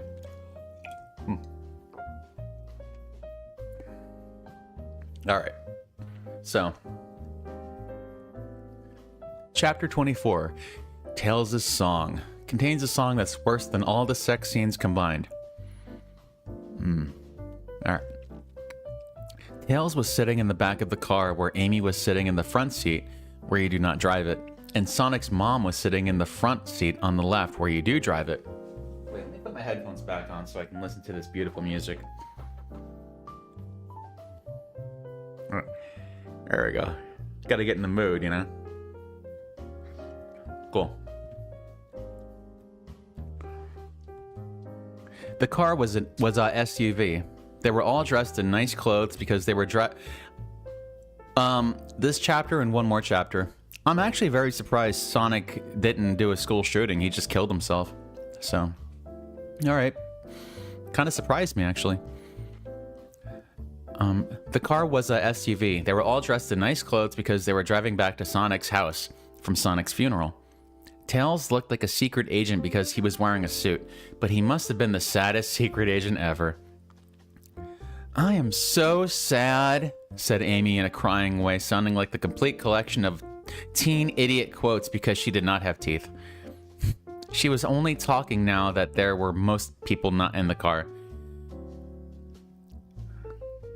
I know you are, and so am I. Tails, are you sad? Said Sonic's mom to Tails. Yes, I am sad, said Tails to Sonic's mom in an answer to her question. It is really difficult and sad when somebody dies, especially now that it is Sonic, said Sonic's mom, not crying but sounding really sad. She cried a lot at the funeral, but now she was being more normal and not making a big scene like a hot dog man selling hot dogs at a baseball game. I know, it's like, I just, said Amy, trying not to cry about how Sonic is dead and she is sad. I just want everything to go away. Amy started to cry again because she is just so emotionally weak, like a goddamn child. I understand that you are sad, Amy, but I have to tell you two something. Please do not kill yourselves, okay? Said Sonic's mom in a very sad and meaning it way. Being a teen is the hardest thing in the world. It is harder than being in a war or in jail. I know it, but do not kill yourself, because it will get cooler when you are done being a teen. Tails... Tails looked down at the ground of the car and did not know what to say, but he said, okay. He said it in a sad and quiet way. What was real was that Tails really did want to kill himself now that Sonic was dead. What was the point of living if you're not going to do it with your best friend, Sonic? Then they got to Sonic's house and they went inside, and just after they took off their fancy clothes, then Rouge and Espio came over with Knuckles and Knuckles Jr., who were there. Rouge looked very burlesque in her tiny baby dress with her unlimited boobs nearly jumping out of her clothing, and Espio looked like a professional movie star on the red carpet because he was wearing a suit. Knuckles and Knuckles Jr. looked like shrunken presidents because they were also wearing suits. Hello, they all said togetherly. Wow, hi, said Tails to them. We have to go talk to Sonic's mom to try to cheer her up and to be nice, said Rouge and Espio, and they gave Knuckles and Knuckles Jr. to Tails, who took them into a different room. I'm so sad about Sonic, said Knuckles Jr. This is really the worst thing that could have happened. Yeah, this is the saddest, said Knuckles. Sonic did not deserve to die. They were all agreeing so much about it. After a while of not talking, Knuckles said, Hey Tails, the end of school is tomorrow, and I have my last ending test that decides if I move on to the next grade or if I lose and have to go back to the start of high school. Have to go back to start of high school. Tails looked at Knuckles in a deep way and said, Wow, that's a lot of pressure. What do you have to do? Tails was trying to be nice and helping to Knuckles because he was a baby now, but most of the time when people complained about school to Tails, Tails just thought not saying, Are you the king or queen of idiots? Because Tails was the smartest and school was all just so easy to him, even the hardest classes that they made for geniuses. What I have to do is write a news story about an event thing happening around town. It has to be real, said Knuckles. Knuckles looked like a worrying boy and made a sound that showed he is worried. Knuckles was a baby. There is everything that I can lose to this, he said in a way. I will look for a story for you to do your news story on, and hopefully you will pass and not have to go all the way back to the beginning of high school, costing you thousands of dollars in lost fees, said Tails to Knuckles seriously. What I kind of like about this, the way it says seriously, is like, I know the author meant like, Tails meant like said this in a serious way, but it almost sounds like it's an author's note, like he seriously said that, like Tails really thinks, like as brilliant as Tails is supposed to be, like he really thinks it's going to be thousands of dollars in lost fees. So said Tails to Knuckles, like serious, like he actually said that. Then Tails asked to both of them, Hey, can you please both give me all of your baby teeth? Knuckles and Knuckles Jr. took out their baby teeth and gave them to Tails. Using his technology and tools and good old-fashioned elbow lubricant, Tails glued all of the teeth together to make enough teeth for one normal person mouth, and he went downstairs. Here, Amy, this is for you, said Tails, looking at Amy, who looked like a total dumpster ever since Sonic punched all of her teeth out before he killed himself. You can... He forgot to put the quotation marks there. You can, I guess I'm just going to read this in my narrator voice. You can use these teeth and they will feel just like you never lost your teeth. Amy grabbed them from out of Tails' hand and put them into her mouth, and they fit so perfectly like a Pop-Tart in most toasters. Wow, Tails, this feels great. How on earth did you manage to get teeth from me? Said Amy, now sounding like she was no longer a teen loser. Amy hugged Tails.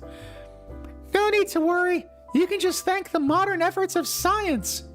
Tails cheered and danced a little, and Amy thanked the pharmaceutical companies, and then Tails went back over to where Knuckles and Knuckles Jr. were.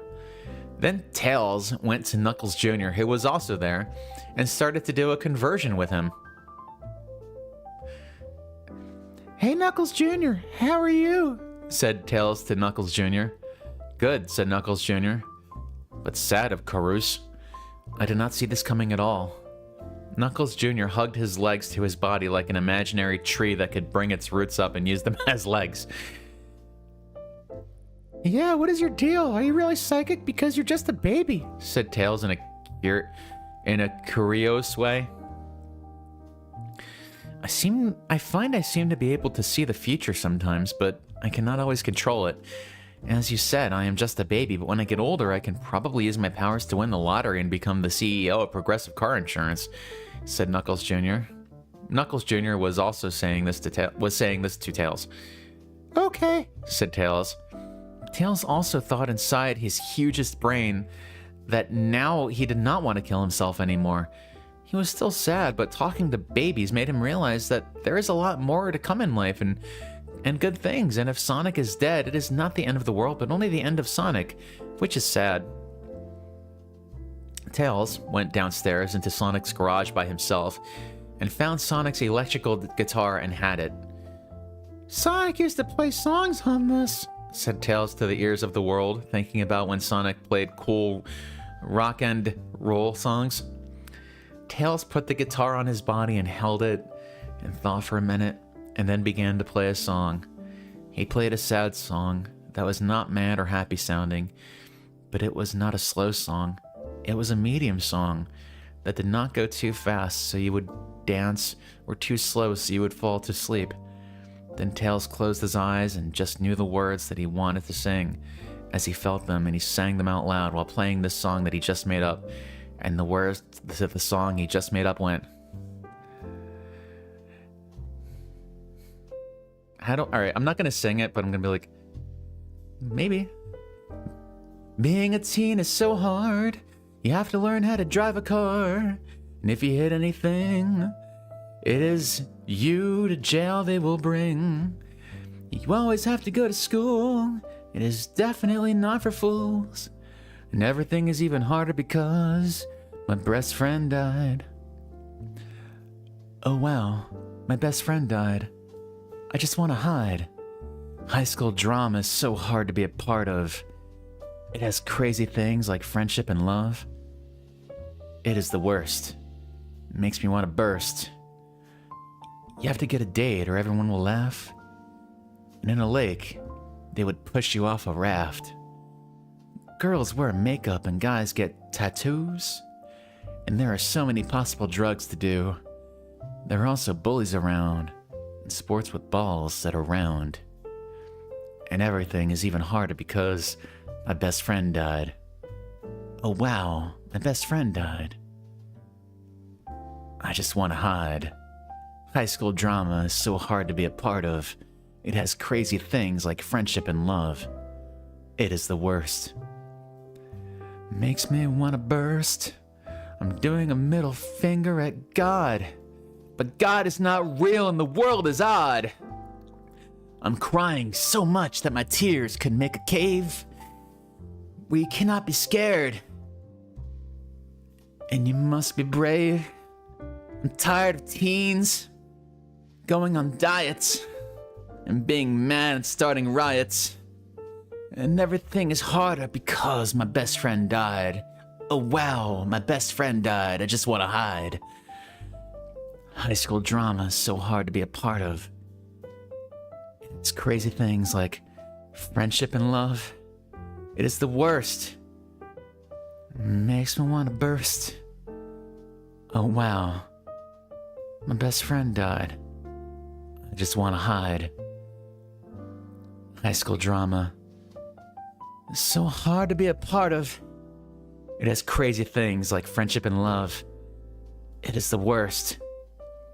It makes me want to burst.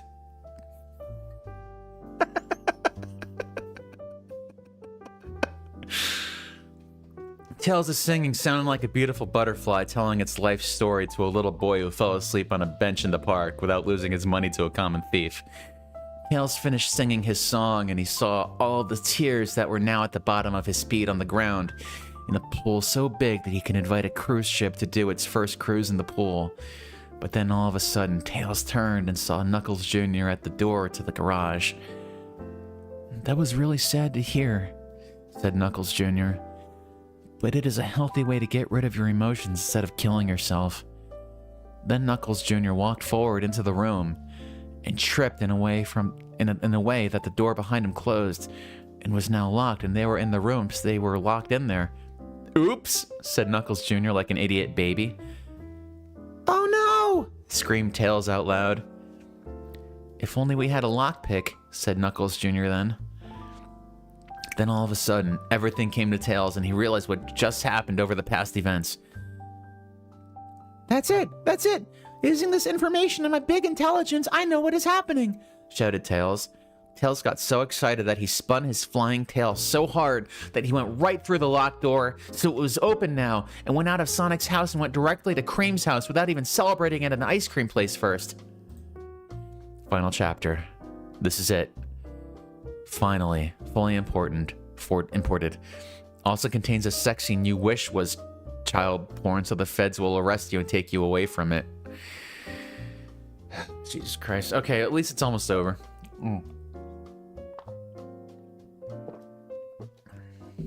Last page. Sonic High School, Chapter 25. Now I am here in Cream's room. Oh, now I am here in Cream's room, and here you are, Shadow, said Tails to Shadow, who were both standing there. Do not be alarmed. What? I do not know what to say, said Shadow to Tails, with a big worried face, like a coconut with those 3 holes like a bowling ball. No, it is okay. You were doing exactly. We need finale music. Okay, yeah. Let me actually figure something out. All right. Hang on. Let me pick something good. All right.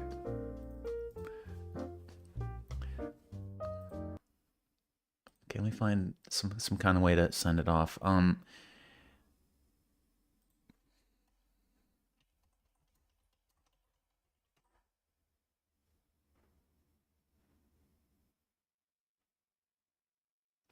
Got it.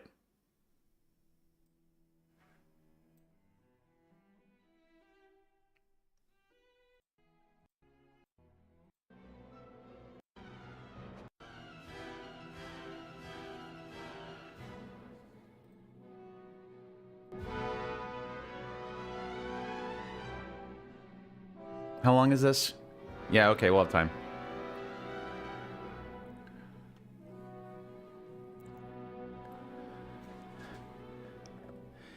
All right. No, it is okay. You were doing exactly what I knew you would be doing, and I understand why, said Tails in a cool and not angry way to Shadow, responding. Oh, hang on. Make it even louder. Okay. You were here to get what Cream has, and that is the last Ultra Chaos Emerald, which is what is in your hand. Tails, being smart, was right. Shadow was holding the last Ultra Chaos Emerald, and it was in Cream's room in a ring. Oh, shouted Shadow. Usually I am the one with the brain behind doing a crime, but please explain to me how you know all this. Hang on. It's kind of quiet still. Let me get to the... Hang on, let me get to the good part. Alright.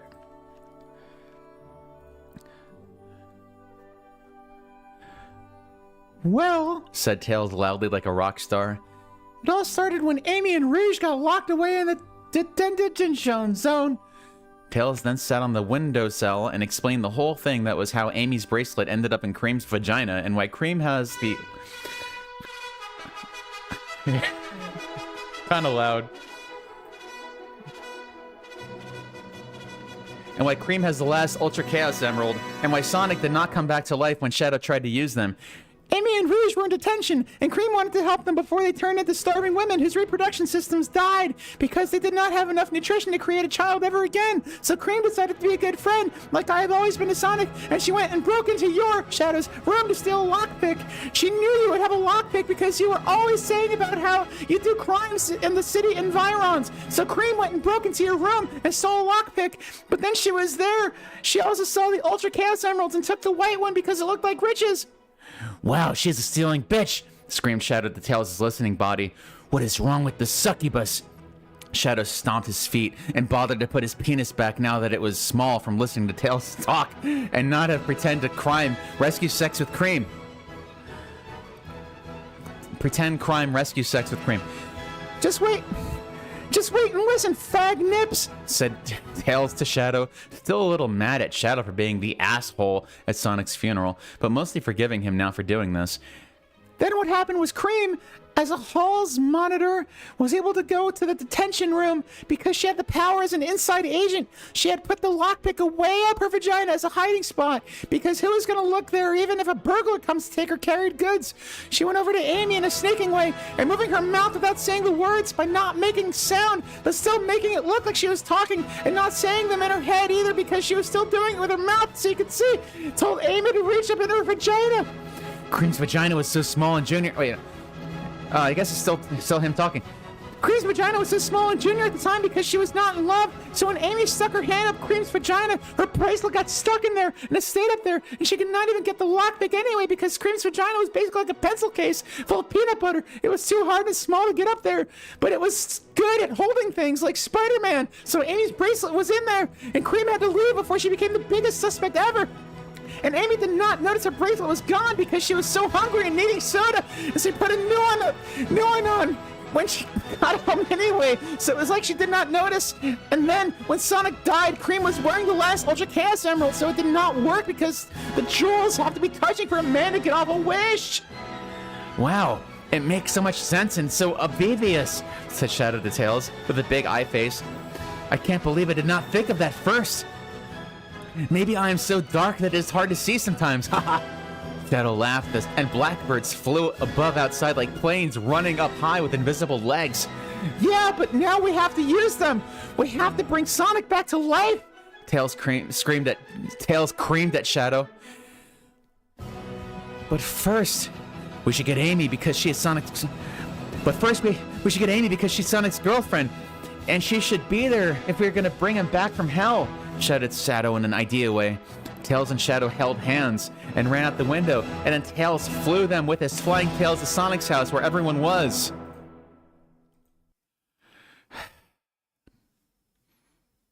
I want to listen to the jazz music again.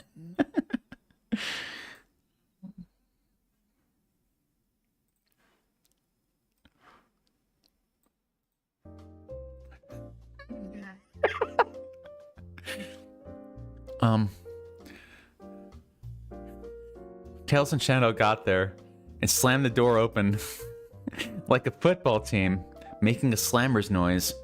Then they went and found Sonic's mom, who said Amy was in the other room. And Tails and Shadow went to the other room and opened that door too. Amy was inside the room watching Rouge refill Knuckles and Knuckles Jr. using her whopping boobs. Rouge was wearing an itty-bitty tiny baby bra that was so small like she got it from Gymboree, and her boobs were so super big like a couple of planets that were pretty much breaking the bra parts because they were so big. It is a rumor about the town that you can see Rouge's boobs from space. Rouge, your boobies are out again. What are you doing? Said Tails to Rouge, and then Rouge and Amy looked at him. Tails, I'm feeding Knuckles and Knuckles Jr. from my boobs. It is natural and healthy to do this, said Rouge. Rouge's boobs were so big that it was like Tails and Shadow could not almost fit into the room with her. They were all watching the video of Knuckles and Knuckles Jr. the baby kissing that Sonic had made of them to inspire his kissing powers because watching it made Rouge make more boob food. And I am watching so I know how to do it one day, said Amy, who still looked a little sad because Sonic died but smiling. Cool, said Tails. Can I try?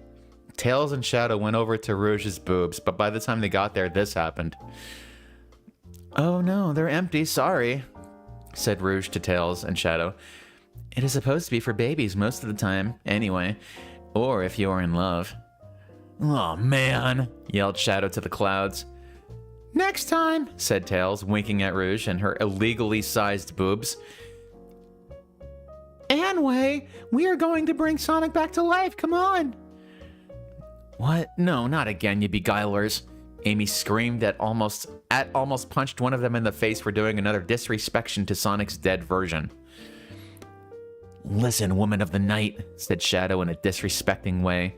We are for real this time. Something was messed up and it was all Cream's fault. Or maybe even yours if you go back far enough in the way everything happened in the world. Let's go. I don't know, said Rouge. You were an idiot ass last time at the Funerella. No, listen to them, said Knuckles Jr. to Rouge, who was cool, not a nerd. Go. God, that baby's a genius, said Shadow, knowing that he was right and that they should go with them. Tails was the smartest. Okay, said Amy, and they all put their things into bags and left. Knuckles, who was now a baby, made sure to put his camera with him close.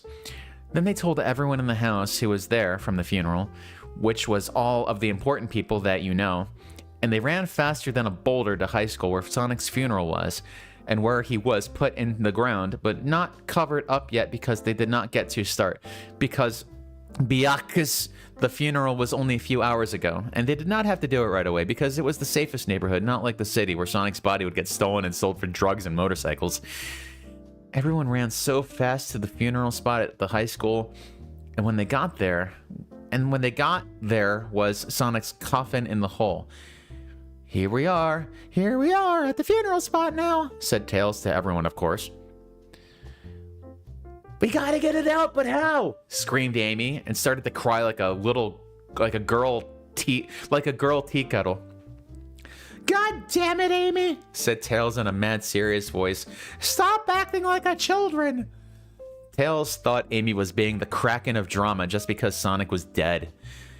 What we need to do is figure out using our brains how to get Sonic out of this hole.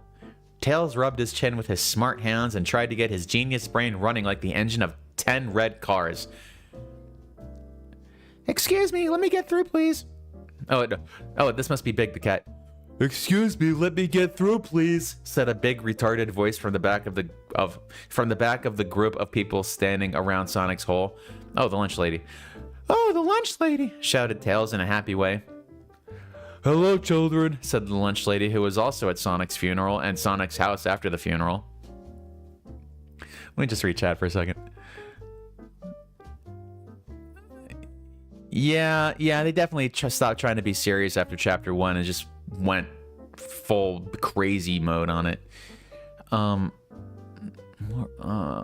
Okay. The lunch lady who was at Sonic's funeral and Sonic's house after the funeral. The lunch lady was very big and tall and went in Sonic's hole and tossed the coffin right out on the ground next to it. There you go, said the lunch lady with a face full of smiles. She was deaf, too. Cool, said Tails. Thanks. Shadow, where are you? Shadow came in from the backer area where it was dark under a tree because Shadow was the darkest person everyone knew. Here I am, Tails, and here are my jewels, said Tails as he grabbed his sack. Ready? Here goes nothing, yelled Tails like a gay little boy. Don't you just hate when people do that, when people say that? Shadow grabbed his jewels and made sure all 7 of them were there, and they were there. He was so nervous because if this did not work, they would surely put him under a citizen's arrest for being a public ass. If he did not do this right, he would die, and Tails would too now because he was doing it with him, and they would throw rocks at them.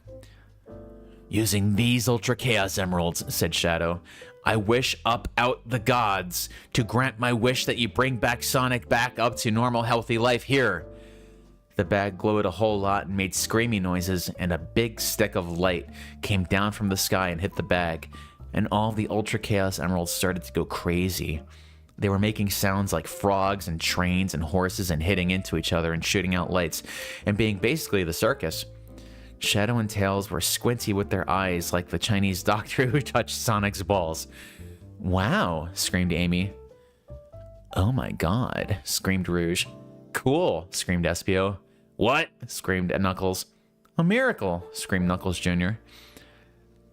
Just then, Cream got there from being unconscious at her house and screamed, "No way!" Whoa, screamed Silver. Oh wow, very impressive, said Sonic's really Chinese doctor in a less loud way, and the lunch lady said something too, and so did Sonic's mom and Miss Lesson. Then everything in the world just became super bright, and no one could see a thing for a second, and they could not hear they noticed either because there was a ringing sound in their ears. It was so crazy, like being inside a marshmallow filled of ringing sounds. Then everyone peeked out behind their hands at where they were looking, and all the Ultra Chaos Emeralds were gone. Sonic's coffin was open, and look, there was Sonic. Sonic was standing on his coffin where he was, inside, and he was on top of it, smiling and not black anymore, but regular old blue Sonic. Yes, it finally happened. Hey guys, what did I miss? Shouted Sonic in his regular old cool way. Sonic! Screamed everyone at the same time, because they were all there and heard and saw him together, so it is just natural.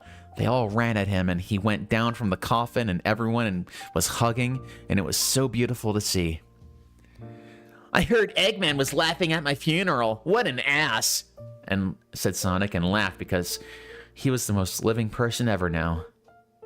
Wow, Sonic, you're alive, said Tails to Sonic.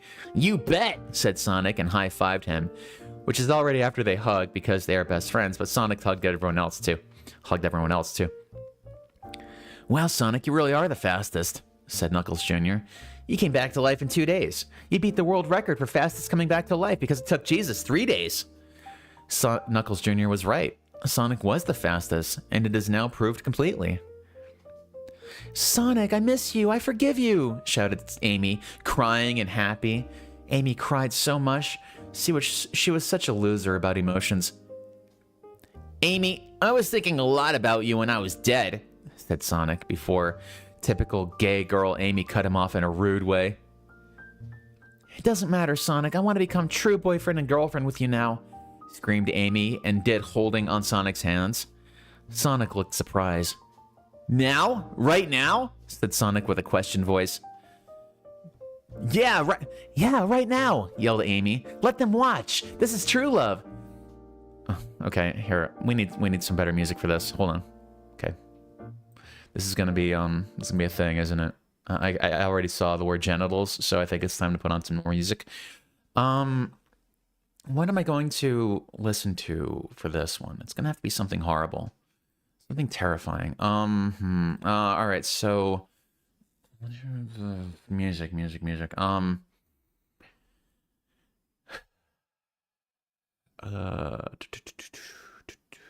Oh.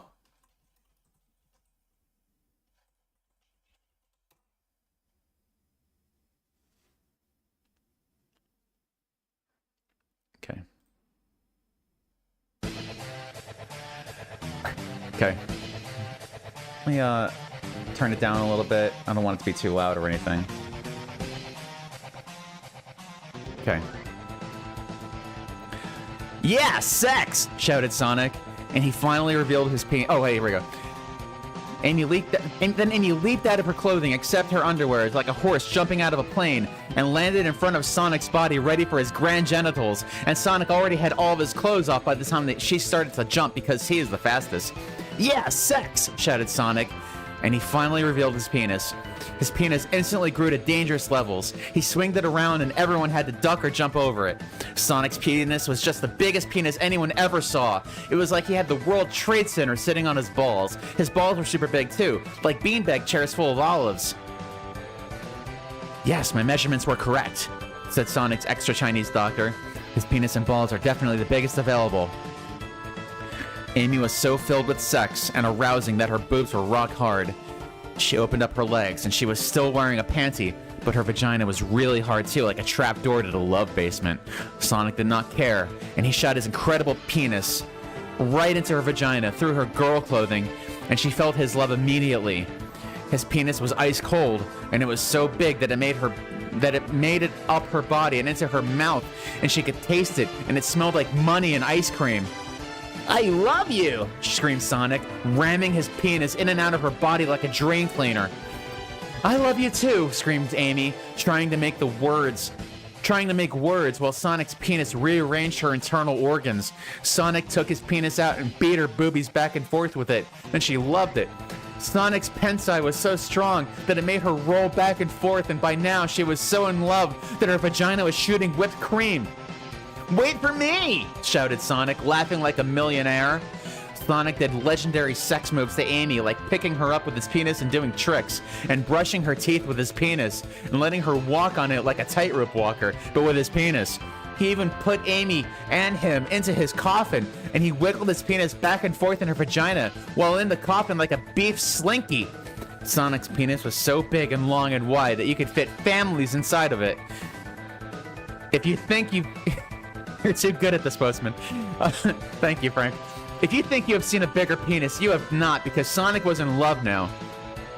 Amy's vagina was breathing hard and reaching out for Sonic's penis, and soon he put it back in her vagina and decided to do a final systems check before taking off into the semen sphere. Sonic grabbed his balls and held them back against his body and ran into Amy with his penis, and his penis immediately flooded her vagina with his fresh and creamy s'mores. He shot so much semen into Amy that it was coming out of her ears. Eventually, he took his penis out and shot more out like bullets. He even shot one into the sky, and that night someone noticed Venus was about 10 feet to the right of where it should have been. That is because Sonic's semen bullet hit it. Sonic, screamed Amy, marry me! Amy kneeled up from the ground, holding a big ring like the ones she wore, and held it in front of her face. Sonic looked at it, smiled, and shoved his show-stopping penis right through the ring and into her mouth. And she yelled a passionate sound, and Sonic said, I will marry you! Amy drank all of the semen that she could and grew an inch in height from it. Then Amy took out the real rings that she had, and Sonic and Amy put them on so they could get married. You just had sex, screamed Tails. You just became true boyfriend and girlfriend. Congratulations, Sonic and Amy. Wow, said SBO. I thought I was a sex professional. I am seeing true love, shouted Rouge. Everyone laughed and cheered as Sonic and Amy finished doing sex and kissed each other's penises and vaginas and balls one more time for good luck. Then they put their clothes on that Silver had folded and put in piles for them because he was just a really good, nice guy. Hey, shouted Knuckles. Thanks, I got my story now. Knuckles waved a bunch of pictures of Sonic and Amy having sex in the high school garden area and the article that he just wrote attached to it. Cool, I am happy I did help you, said Sonic, winking, still feeling like Super Sex Sonic. Yes, that is wonderful, said a voice behind them in a big, important way. Hello, I am the principal of the high school. Wow, the president? Shouted Sonic. Seeing the principal was like seeing a celebrity because he only came out one day every year. Yes, said Sonic. Yes, Sonic. You are the best, said the principal. Oh. I could probably turn off the boss music now. Let me just... I feel like... Okay, I think we could probably have the smooth jazz playing again. I think the action's ended. Let's just... Sonic High School... Well... Alright, you know what? Hang on, let me just... Yeah. Okay. We're not doing the, okay, we're back to light reading, okay? Wow, the president? Shouted Sonic. Seeing the principal is like seeing a celebrity because he only came out one day every year. Yes, Sonic, you are the best, said the principal. Yes, yeah, he is, said Amy to the principal. We just had sex right here, and he is my true boyfriend now. The principal laughed and smiled. Wait a minute, yelled Sonic to the principal. I may be the best at some things, but everyone here is the best at some things. Amy is the best at being nice and having emotions. Tails is the best at being smart and flying. Shadow is the best at doing crimes and driving and being dark, but also being nice. So he is the best at being two things at the same time. Espio is the best at jumping and getting teenage women. Rouge is the best at seducing and being in love and a mom. Knuckles is the best at doing high school while still being a baby, and he was the best at fighting before becoming a baby. Knuckles Jr. is the best at being psychic and being cool while still being a baby. Cream is the best at being happy and kind of smart. Silver is the best at acting and being nice and normal and cool. The Lunch Lady is the best at making people happy and being strong. The Chinese doctor is the best at medical things and Asian abilities. Sonic's mom is the best at cooking and cleaning. Miss Lesson is the best at teaching and being the nurse. Vector was the best at biting and making people mad, and Charmy was the best at dancing and singing, but now they are dead. I am the best at being fast, being moral, relieving others, and most other things. Yeah, said everyone else together to save time, patting each other on the backs and laughing and smiling and cheering because they were all the best in some way. I guess that is true, said the principal. I really want to thank you, though, Sonic.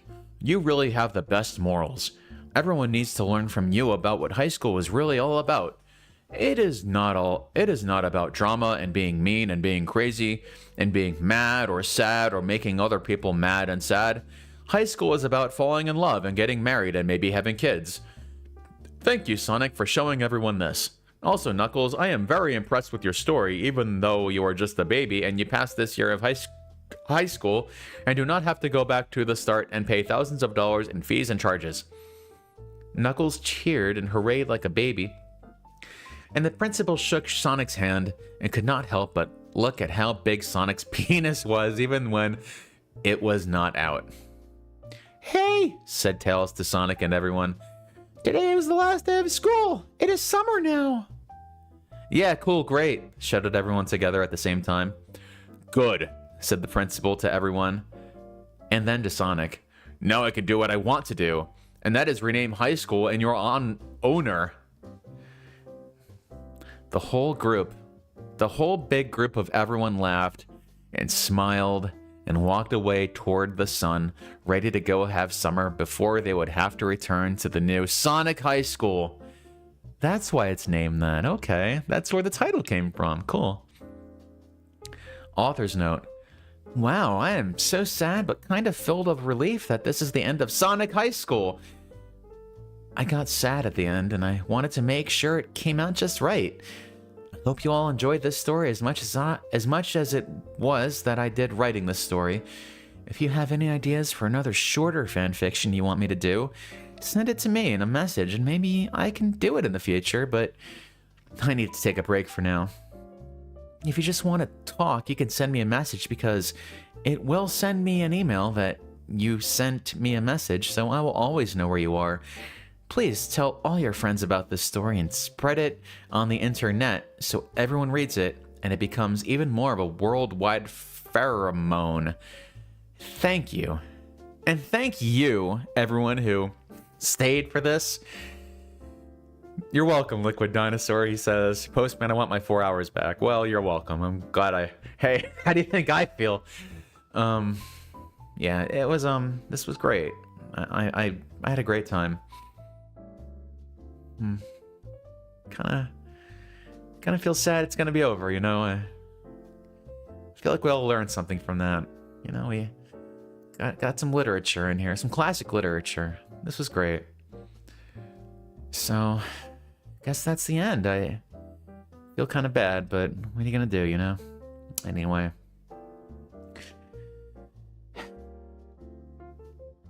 I hope y'all feel better after that magnificent novel. I feel like we all grew together, those of us who are still here. Those of us who stayed here, we grew together, we all learned something from each other. And, I don't know what to say. Will you read more fan fictions? I will. Tell you what, maybe I'll post like a little community post and, you know, I could take recommendations. My Immortal, that's one that was brought up before, and I think I'd like to read that one. I don't even know what it's about. So, Fallout Equestria. Okay, I'll tell you what. I'll write these down actually. Fall Equestria and My Immortal. I need a pen though.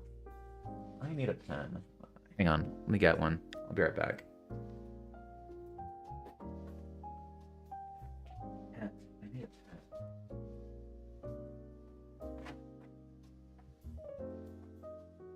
Where can I find a pen in this place? Oh. Disorganized piece of shit. Can I find a pen? You're sitting at your computer designated that ain't for writing. You got paper, no pens? Okay, good. Got a pencil. Okay. So let's see what we got. I wanted to read My Immortal and Fallout Equestria. Okay. Sonichu. Hey, that's a good recommendation. I mean, you know, I'm not the first one to read Sonichu, but hey, who doesn't want to listen to some Sonichu, you know? I think I'd love to read some Sonichu. What's cool about Sonichu is, I mean, I was about to say it doesn't have a million words in it, but you know it does, so yeah, anything else? Any other recommendations while we're still here before I end the stream?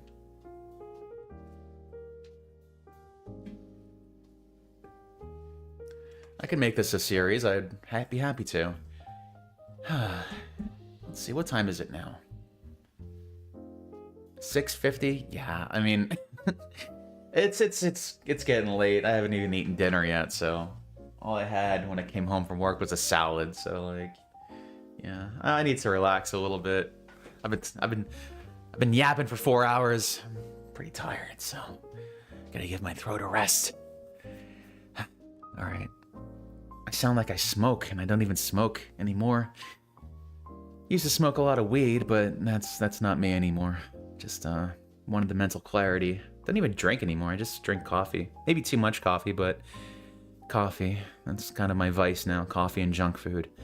So, oh, well, good night, Frank. All right, everyone.